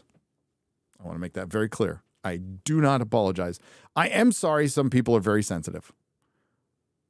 You know, I wish the world was a little less sensitive and had a sense of humor. I think America would be a better place if we collectively pulled the stick out of our ass. That's just me. I can laugh at anything. Dude, we roast each other more than anything. Than absolutely anything. I get called, here's the deal. I'm not saying my experience is any better or worse than any individual person and their individual experiences. But, you know, being an ex-felon, being an ex-drug addict, I've been called quite a few things my entire life. Used to bother me. Doesn't bother me anymore. It's part of it. You know what? I did some horrible shit. I did. And I've done the work to try to be a better person, and I've gotten past that. But you know what? Not everybody's going to believe that. And it's not my job to make everybody believe that. It's not. So, you know, personally, you know, words are wind. Words are wind. And when we make a pun that's literally on like coffee cups in Hallmark gift shops, I'm not fucking sorry. Maybe for the bad joke. No, I'm not even sorry for that, Chris. I'm not sorry for any joke. Any attempt to make somebody just laugh and chuckle. That's all. That's all. Guyvermectin for $10. That's good. Says, for the taco fund, I heard you got canceled by 5 folks on Twitter. Apparently, I don't feel canceled. Do we feel canceled? By the way, Little Platoon's joining us this Friday. Great channel. Have you watched Little Platoon, Chris? I haven't. Okay, you need to watch Little Platoon. So, introduced to him through a recommendation from Drinker, right? And he is like of the sphere of Drinker and Mahler. Really good voice. Really just like sharp intellect. Good stuff. Good stuff. So check out, if you're not subscribed to Little Platoon, go check out Little Platoon. Great videos. Sweet. Ministry of Wrong Thing for $9.99. Why didn't Sabine mention Kanan while training with the blinders on, considering he literally wore one while being blind?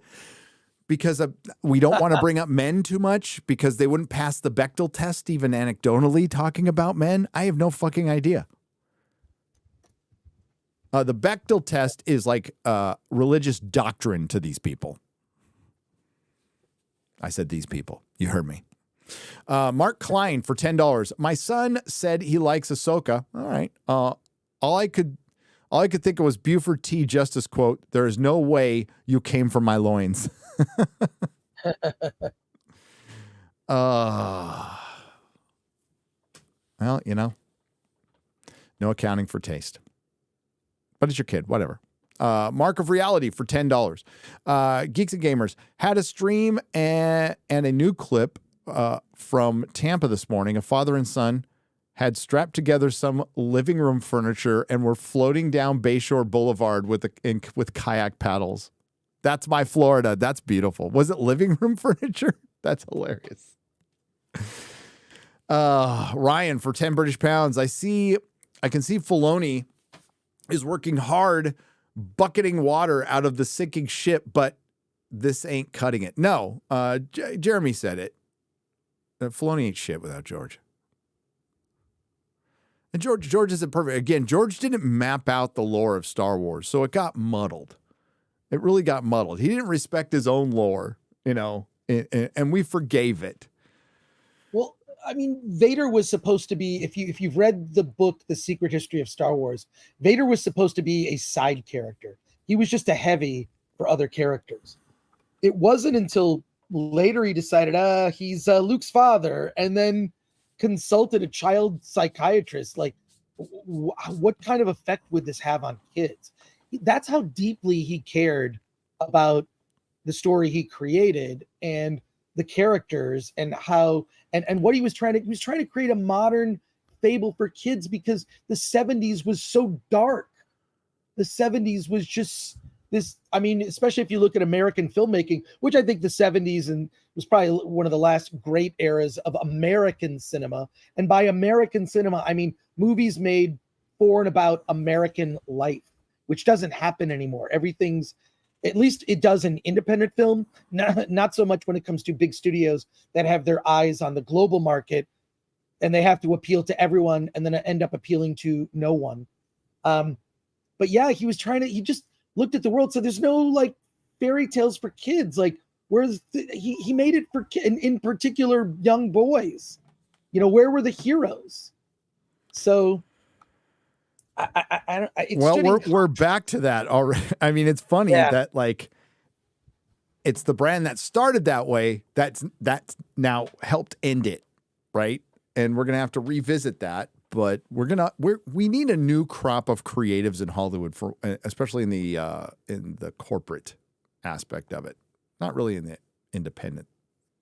Right. But they're not cultivating. That's where Hollywood is not cultivating their minor leagues. That's the problem. The independent sphere that Chris is very familiar with is the minor leagues for Hollywood.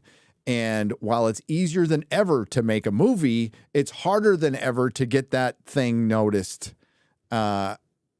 And it's just going to have to be kind of driven by the creator. You're not going to have. I think it's good to get off the corporate teat and do shit on your own.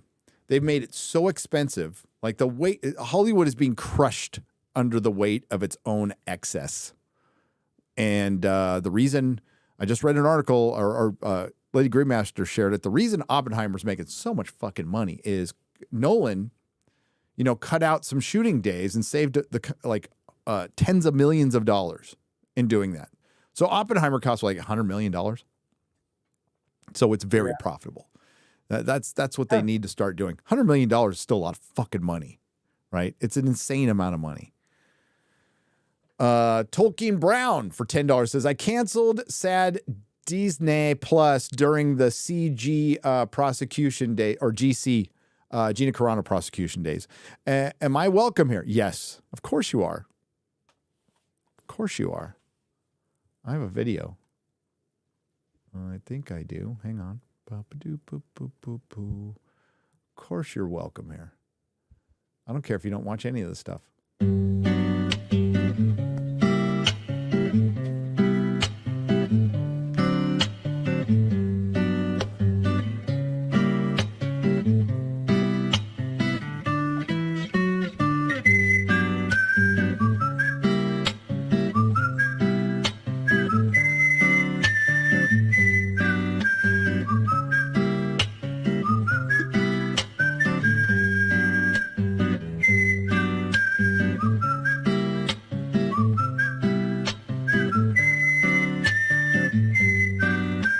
Nerdrotic.com. Please subscribe. More than welcome here. Matthew Hammond for $9.99. Glenn Beck just announced that he is trading something for a test print of the original Empire Strikes Back poster before the title was changed, so you can have something to look forward to when in Dallas. Garrett's going to steal it for me. He already said. So next time I go to the Blaze studio, I don't know if I'm going to go. I don't want to assume. I think my Dallas trips are done for a little while, though. A little while. I got to work. Got to do stuff. Going to the UK in a few days. I'm going to be at Stonehenge in a week. Can't wait. Eric John Pizza Artist for $9.99. The third episode was better than the first two, which is to say mildly entertaining, C+, B-. I just rewatched Band of Brothers and literally not 1 second of screen time is wasted in 10 hours of the show. Yeah, because that's competent. You know, that's competent television, you know. Again, you know, Melissa and I are watching. We just started Buffy season 3. And that shows, you know, 20, over 20, going 30. Is it 30 years old? We're getting close to 30 years old on the beginning of that show.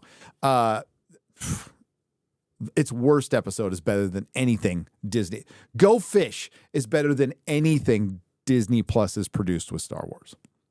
Dave Filoni's dog for $20. Hey, Gary, I'll give you and Chris exclusives about the Ahsoka series in Star Wars. All I ask you is one favor. I can't tell you on YouTube, but I'll give you a hint. It involves a shotgun and my face. I don't want to live.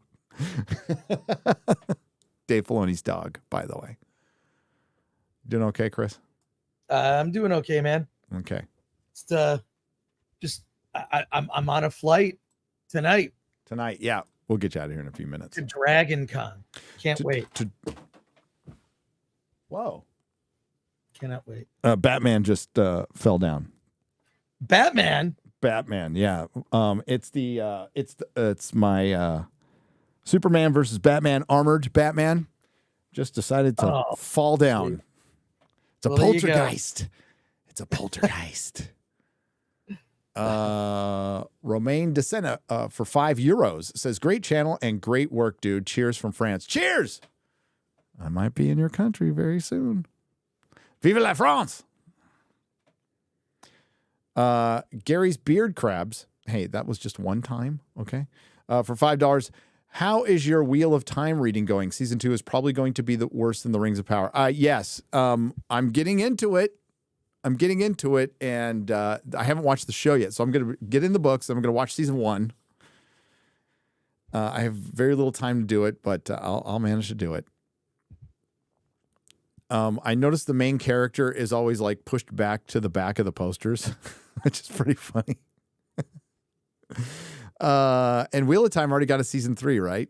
Yeah, because Amazon's got all the money in the world. But that's what Hollywood's afraid of, because they know Amazon will pull the plug. They don't like to lose money. There's a reason they're almost $1 trillion company, is they don't like to lose money.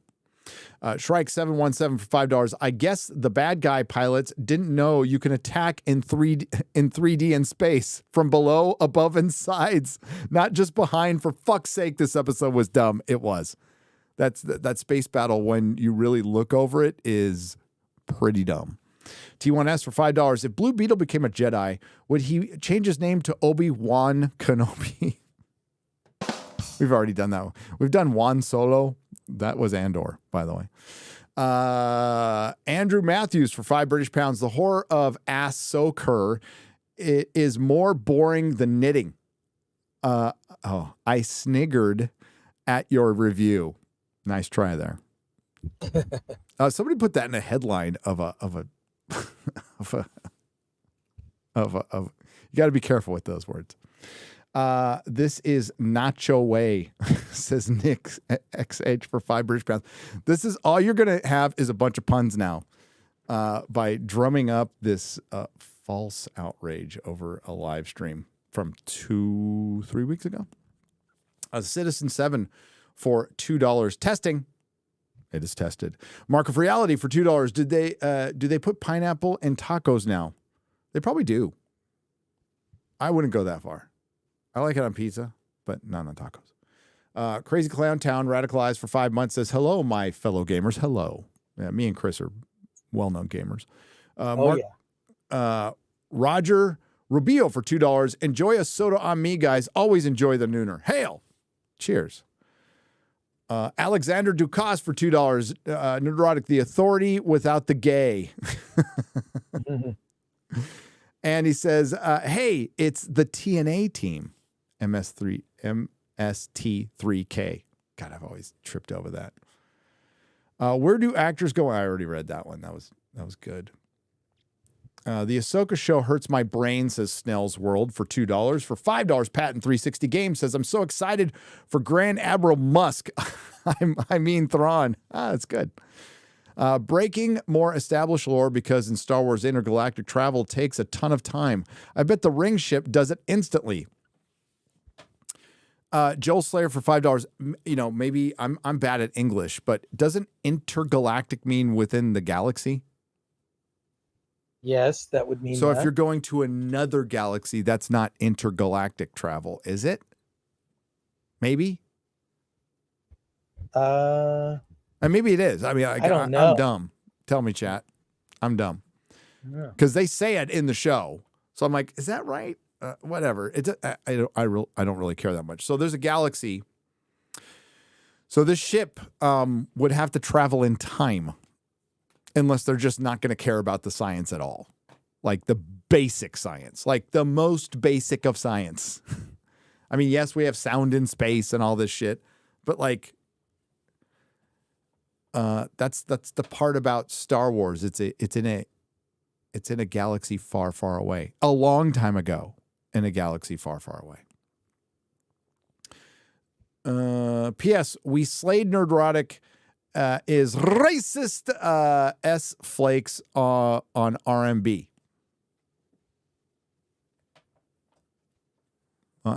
Okay.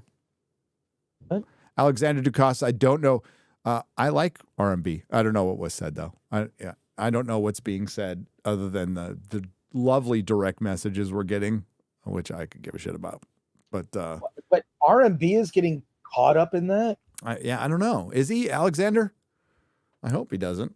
I think Rob overreacts to a lot of the stuff. I mean, I tend to ignore the noise and I'll just mute people on social media or I'll just say something that makes them look stupid, which is, fairly easy when you have these midget-minded morons. Obviously, I'm a fan of alliteration. So, midget-minded morons is sort of like how I look at a lot of the stuff online. It's people who, they're reacting to clips and not context. So, although one thing that really got me worked up, Gary, I'm not sure if you're aware of it, is that kid who had the "Don't Tread on Me" patch. Oh, yeah. And the moronic dude, I'm watching the video of that. That was me in school. Mm-hmm. I was no surprise. I was a smart ass kid in school. I did very well academically, and I was bored because I didn't feel challenged in school, and I would fuck with people and, not exactly a jock, no surprise there either. But man, I'm watching that video of that kid and I'm like, holy shit, that was me. I was always in the office, not for fighting physically so much, but just being a jackass and stirring up shit and fucking with people.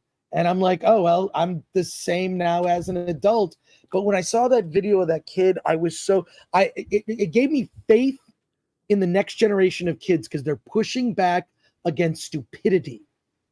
They're pushing back against the stupidity. Yeah. I mean, I would still, if my kids were young now, I would homeschool them knowing what shit is going on.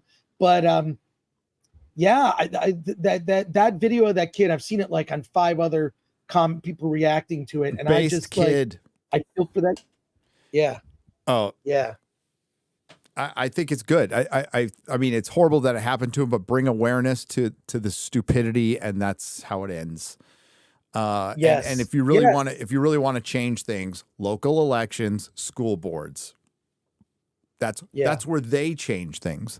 They infiltrated a bunch of places that, quite frankly, you want balance, but the Republicans abandoned so many things because they just thought we couldn't win. They blackpilled so many fucking things like art, culture, schools, corporations, and joined the Uniparty and just became the Washington fucking Generals, right? And that's why we're so out of balance. And now the left that once saw themselves it was a really good marketing job because it wasn't true. Saw themselves as the party of the people, of the individual. Now people are waking up that they've really just kept people divided. They've kept people down by offering them free stuff, and it doesn't work. It just doesn't work. And they became the most authoritative assholes. And that's who I'm against. Whoever's the most authoritative fucking asshole. And right now, it's that party. I am a 100% agreement with you, Gary. It's weird how it switched because in the 90s, it was different. Let's just say it was different in the 90s. But I'm done with this. I don't like people telling me what to do. I don't like people telling me what to think. I will make up my mind to myself, which is why this stuff is not working. It's just not working. And I'm not down with people telling me what to say, what I can or cannot say, and what I can or cannot joke about. I'll decide that. Yeah, no shit. Don't give a shit Bullshit. What you think. Sorry. Wayward Noodle for $5 says Clownfish, the great Clownfish TV, is reporting that Marvel is rumored to be considering a She-Hulk season 2 after Barbie's success. Should it work? Right? The happiest people on earth are yours truly, Disparu, if we get a She-Hulk season 2, here's the problem with that. There's a strike. So, I mean, the producers can talk about developing things, I guess, all day long, but I don't know why they'd waste their time on it when they couldn't hire any writers, lock down the actors. So you'd be wasting resources on something that a lot of actors are going to be scrambling and behind on their schedule. So I'm looking at this realistically. It's going to be hard to pin them down for seasons 2 of anything that wasn't already greenlit before, right? So doing it now, minimum, it's 2-3 years out if they do it. And nobody's going to give a shit. I fucking hope so. I mean, bring it. Bring it. All right, Chris, you got to go. You got to get to the airport. Hey, you bet. Hey, so thank you, Gary. Always great spending Wednesday with you to just talk about anything. Yeah. Just talk about whatever we want. And I don't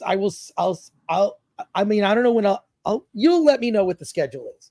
I'm excited to watch your adventures. So safe travels. I gave some movie suggestions to your wife. She was going to download some movies for you guys to watch on the plane. So hopefully you like my suggestions. And then I don't know. I'm just excited to see your adventures in the UK. I'm going to be, glued to YouTube, just seeing like whenever live streams, and I can't wait to see it. Someone's got to film you meeting Az for the first time. We're going to be, I'm going to be streaming from his house. Yeah, I know. I saw the setup with the chair. That's pretty cool. So can't wait to watch all that. I'll be at Dragon Con this weekend. Look for me at the Pulse Bar at the Marriott on Friday night. And on Saturday, I'm doing a panel at 4:30. Follow me at that Chris Gore, my social. I'll let you know what's going on. And in an hour, I'm doing a live stream with Alan Ing. We'll talk more about Ahsoka. We're going to talk about the Metalocalypse movie, which I'm very excited to talk about the Metalocalypse movie, and a bunch of other stuff on Hollywood on the Rocks. I think we've got a filmmaker interview. So there you go. So That's what I'm doing. And Gary, thanks for having me. Love you, man. Love you, man, too. I'll see you soon. I'll see you soon. Yeah. And take care, Mr. Chris. Wait, I'll be on camera. Bye. Bye, Take Chris. care, too. Later, brother. I'm going to read some soups. Stick around. Take care, buddy. All right. I'll talk to you later. Okay. Bye-bye. I'm going to stick around, finish up the soups here. No Nooner next week because I'll be at Stonehenge. I don't know. I'll try to live stream. If not, we'll record a video from there. It'll be me, Adam, Quarter Black, X-Ray Girl, Mrs. Nerdrotic. I don't know who else. Maybe some other people, but that's the crew who will be there. The Krigler will be there. MK Solid 82 for $1.99. $1.99. Please confirm a V-neck meetup with Mr. H in the UK. I mean, I guess does he wear V-necks? Well, he can get away with V-necks because like he's a bodybuilder, right? So I guess that's acceptable. But V-necks are pretty gay. Yeah, I'm not. No, I just don't wear them. They're not for me. I'm not a V-neck guy. The tighter the collar around my neck, the better. Don't know where that comes from. It's just the way it is. But Mr. H, like, yeah, doesn't he lift weights? Lifts weights, so he can get away with that stuff. Rudy for $5 says, "Hail Gary, you should totally have Wendigoon on Giants episode of Forbidden Frontier. Hail Chris, I'm also trying to escape from LA, Kurt Russell style. Hell yeah, you might get your opportunity someday if a meteor falls in the Pacific Ocean. Thank you. We will try. Marshall Ballschwed for $2. Got a ticket to Empire Strips Back. What's it like? It's great. It's the best Star Wars I've seen in years. It's a lot of fun. It's a burlesque show. It's a Star Wars burlesque show that's extremely creative and well done, including R2-D2 throwing out those dollar bills to a stripping Princess Leia, which is great. Floral from Under a Rock for 5 Canadian pesos. The Philbronis are going hard defending stuff. Gravity in Space. Also, did you see The Marvels is only going to be 98 minutes? A good call. That's a very good call. That's a very good call. Yes, it is. Thank God. Thank you. Thank you for not making it 2 hours and 10 minutes. Droner for $1.99. Check out my first minute Ahsoka animated review. Is it on Droner? I will check it out after the show. I will check it out. Dave Sargent, Yellow Flash did a video, FNT canceled. Why? Oh, he's by the way, hail Yellow Flash. Hail my brother, Yellow Flash. He looks really a lot like Jay. No, he doesn't. For making it, I haven't seen the video yet, but there's been, it's not on YouTube, by the way. It's mostly from, it came from Reddit to TikTok, and it's a few people. It's a few people complaining about a clip. This is going to happen once a year. Because my philosophy on FNT, good or bad, is you can say whatever you want. I don't tell people what to do. But ultimately it's my responsibility because it's the show on my channel, and I apologize for nothing, and I have no control over what people say. And FNT is supposed to be, you're hanging out with your friends at a restaurant, in a comic shop, at a video store back in the 90s before you're going to a movie and just shooting the shit. That's all it is. That's all it is. It's no different from a conversation with your boys, or in, maybe not as salty as some waiting rooms in the gamer sphere, but something like that.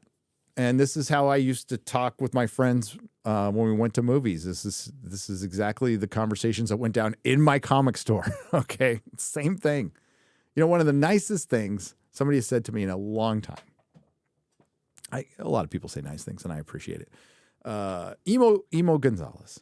Emo is an artist, a fantastic, brilliant, talented artist who I knew way back in the day from my comic shop, known him for over 20 years. Hadn't seen him in a long time. Ran into him at Comic-Con. It was good to see him. And I hadn't seen him since I started the channel, so I was like, oh here we go. And he just said, give me a big hug. He's all, good to see you. He's all, dude, you haven't changed a bit. And I'm all, thanks. I appreciate that. I appreciate hearing that. I did. So hail Emo. Good dude. Offer Dave for $5. Ahsoka episode 3 was super cheesy, barely a non-contrivance. Yeah. Cheesy is fine. I have no problem with cheesy. It's just all the other stuff the bland acting, the bland storytelling, the lack of stakes. Did anybody think, the few of you who watched it, did any of you think Ahsoka or Sabine were in danger at any point in time from the little Pekingese? Jeremy Shelton for 500 Japanese pesos. The one thing that can save Ahsoka, more tribbles. Right. Eric D. June for $2. It is Eric July's nemesis. FNT will fall. Mwahaha.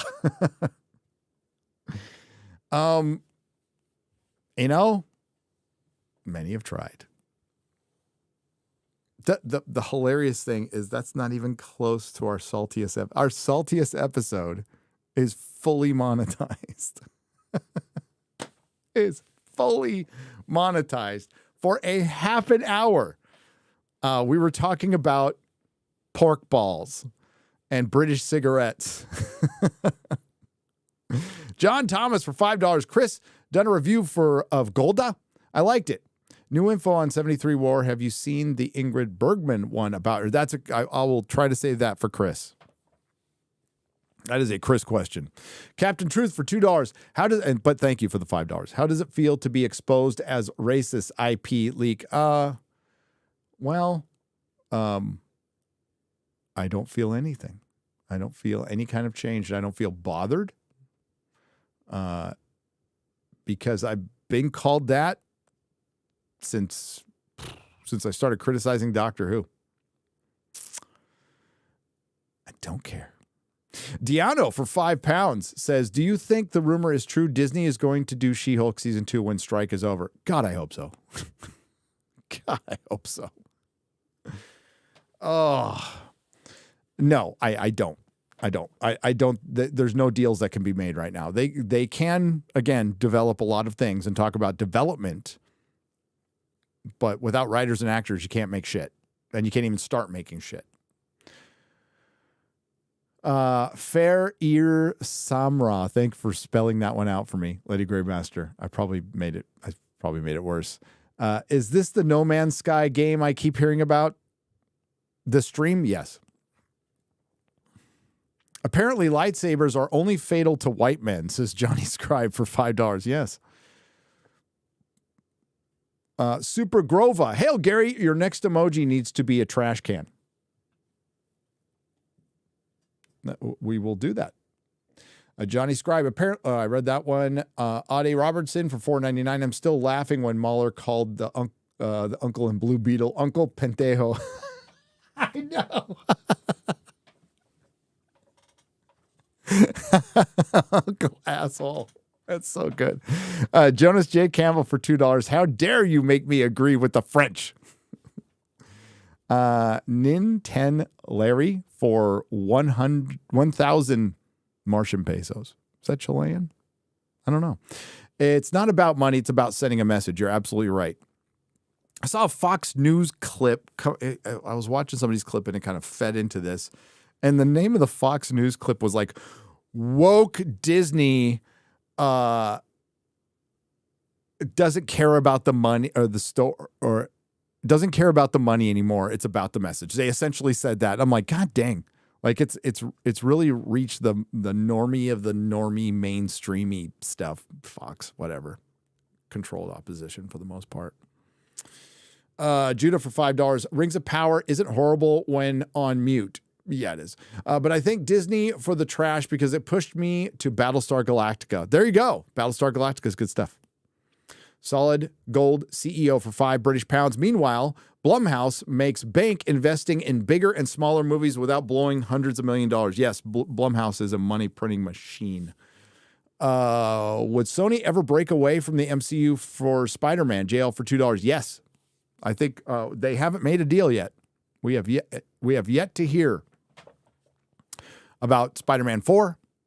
Will it be involved in the Marvel universe? Will it set up a Sony Spider-Man universe? Quite frankly, Sony doesn't need them anymore. They really don't. Wagon Burner for $5. Everyone missed Ahsoka smashing transparent steel in episode 2. That's right. Star Wars doesn't use glass anymore like Anna's paper issue. That's Star Wars girl, Anna, by the way. Taker 610 for $2. Nordstrom's in San Francisco closing. Disaster. I saw the video. I've been to that Nordstrom's. I've Christmas shopped in that the former Nordstrom's.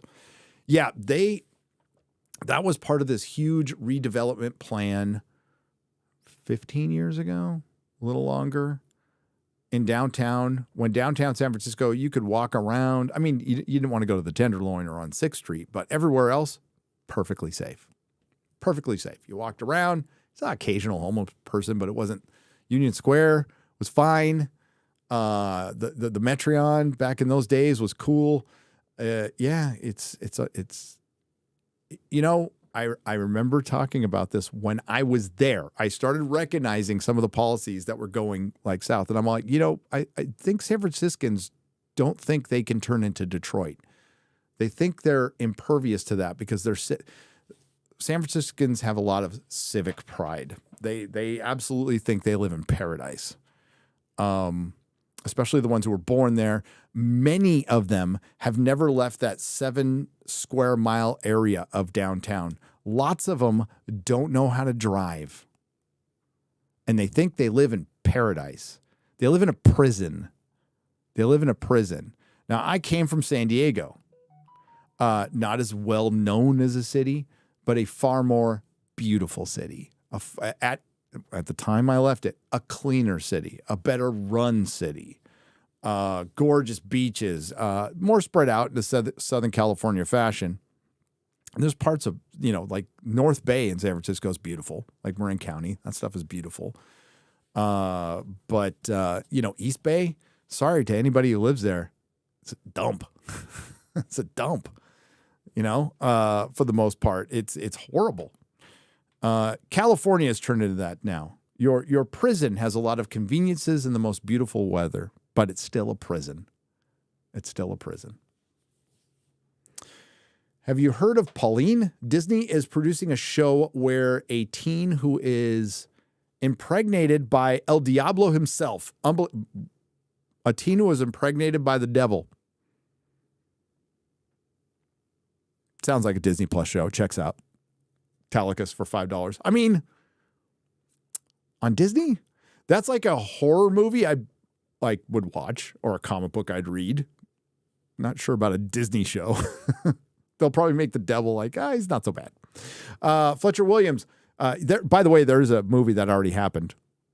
It's called Rosemary's Baby. Fletcher Williams. I suck at games channel for $1.99 says al pastor tacos, pork, and pineapple. Try them. Oh, so there is pineapple in the pork tacos might work. It might work. That sounds like some ensenada stuff, Cabo San Lucas stuff, you know. Billy D. Shilliams for $4.99 came for Ray Stevenson, waited, got a 5'2" chick and a 60-year-old powerless witch and the worst helmet in all of science fiction. I know, right? Ray Stevenson's so wasted. Oh my God. I miss him. Rest in peace, buddy. Wheel of Woke, says JoJo for $5. Yes, it is. Snail's World for $2. Are you and DVD going to do a UFO show again? Probably not. I got a UFO show. We did a UFO show, though. Billy D. Shilliams for $4.99. Came for race. Oh, I read that one. William for $4.99. Looking forward to these movies. DF's. Oh, David Fincher's The Killers. Yeah. I am definitely looking forward to The Killer. It's The Killer. So it's based on a French graphic novel of the same name. And it's a David Fincher movie. So, yes, I will be checking it out. It's got Michael Fassbender in it. And I am a fan of Fincher. Big fan of Fincher. So, yeah, we'll see. I will be checking that out. MS Killers of the Flower Moon. I'm probably going to skip that one. Martin Scorsese's Killers of the Flower Moon. And who's MM? Michael Mann's Ferrari. I'll watch that. Love Michael Mann. For all the Chris Nolan heads out there, all the like for Jeremy, Michael Mann was Chris Nolan before Chris Nolan. Okay. fucking Heat, one of the greatest movies ever made. These are the movies I'm hyped for. Yeah, like Michael Mann, I'll watch. Martin Scorsese, hit and miss with me. I mean, I recognize him as a prolific filmmaker, but seriously hit and miss with me. But as far as like, Seven, Fight Club, Zodiac, even The Social Network, Fincher's good. Alien 3, fucking hated it though. Hated it. All right, we got a few more messages here and then we'll wrap up. Crazy Clown Town has been radicalized for 5 months. Says, hello, my fellow gamers. Thank you. Jacob, welcome to the radicalized level. I appreciate it. Darius H. Jaloja for 1 month. I love Luke Skywalker growing up. To see him quit and be a hermit was disappointing and disrespectful. That's you're being very kind and good for you. It's good to be kind, right? Oh, Jesus, it did it again. What is going on with my camera? It probably got unplugged or something.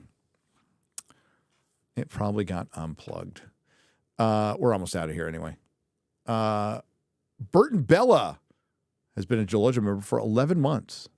But yeah, real quick, back to Darius. You're being kind. Good man. They prison raped Luke Skywalker. That's my that's my description of it. Barton Bella, there are no offensive words, only offended people. You can only get happy in the same pants you got mad in. Thank you. Thank you. I've been talking about this forever on the channel. People have had bad experiences. Life isn't fair. People have to deal with adversity differently. Some people are just, born in unfortunate situations. Many of the problems are economic and generational.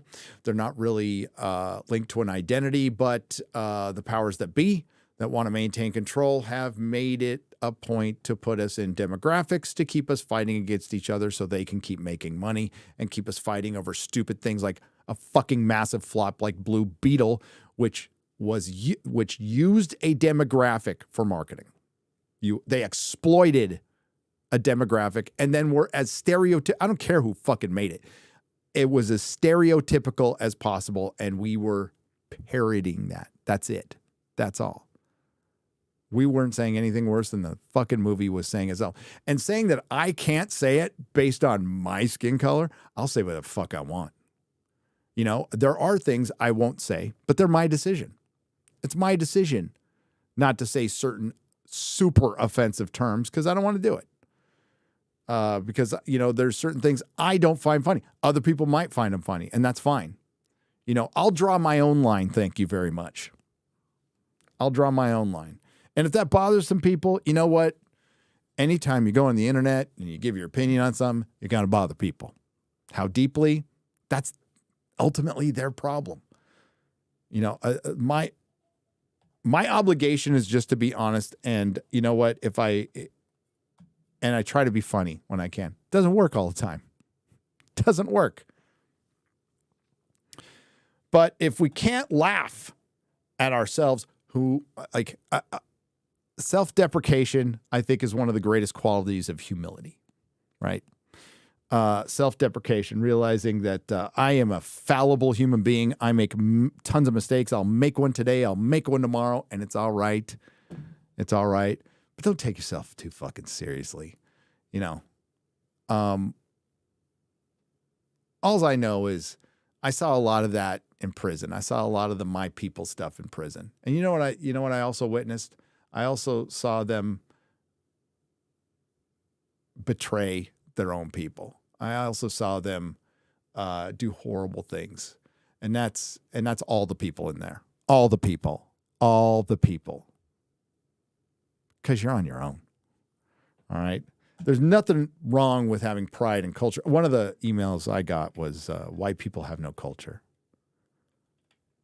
And that's definitely something that's been pushed for a long time. I think there's a lot of people in Europe, and a lot of people like to conflate that with the bad guys from WW2, but we're talking about ancient history, Vikings, Celtic, Lots of culture. So, but that's the belief. The belief is the colonizers were just void of anything, and they came over and took everything. And by the way, some of those colonizers were from Spain.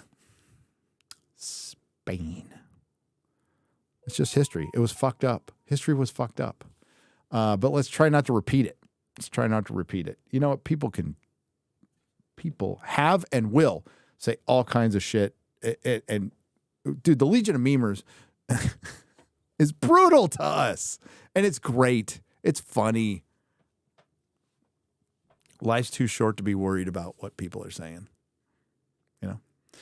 So I would say, you know, like, hey, thanks for having our back. I appreciate it. But, you know, if people are, you know, want to legitimately have an argument over what was said about a movie, that's one thing. But trying to conflate it with I don't like an entire people because I didn't like a movie and because I made a couple of jokes that they made in the movie, nah. Nope. Okay. We're going to wrap it up there. Ladies and gentlemen, I appreciate you all. I really do. And I will be back Friday with Little Platoon on Friday Night Tights, which, as far as I know, will be airing right on this channel at 3 p.m. Central. And I don't think TikTok can do a fucking thing about it. Isn't that nice? Well, I mean, I don't even have that app on my phone. I don't watch it. I'm getting messages.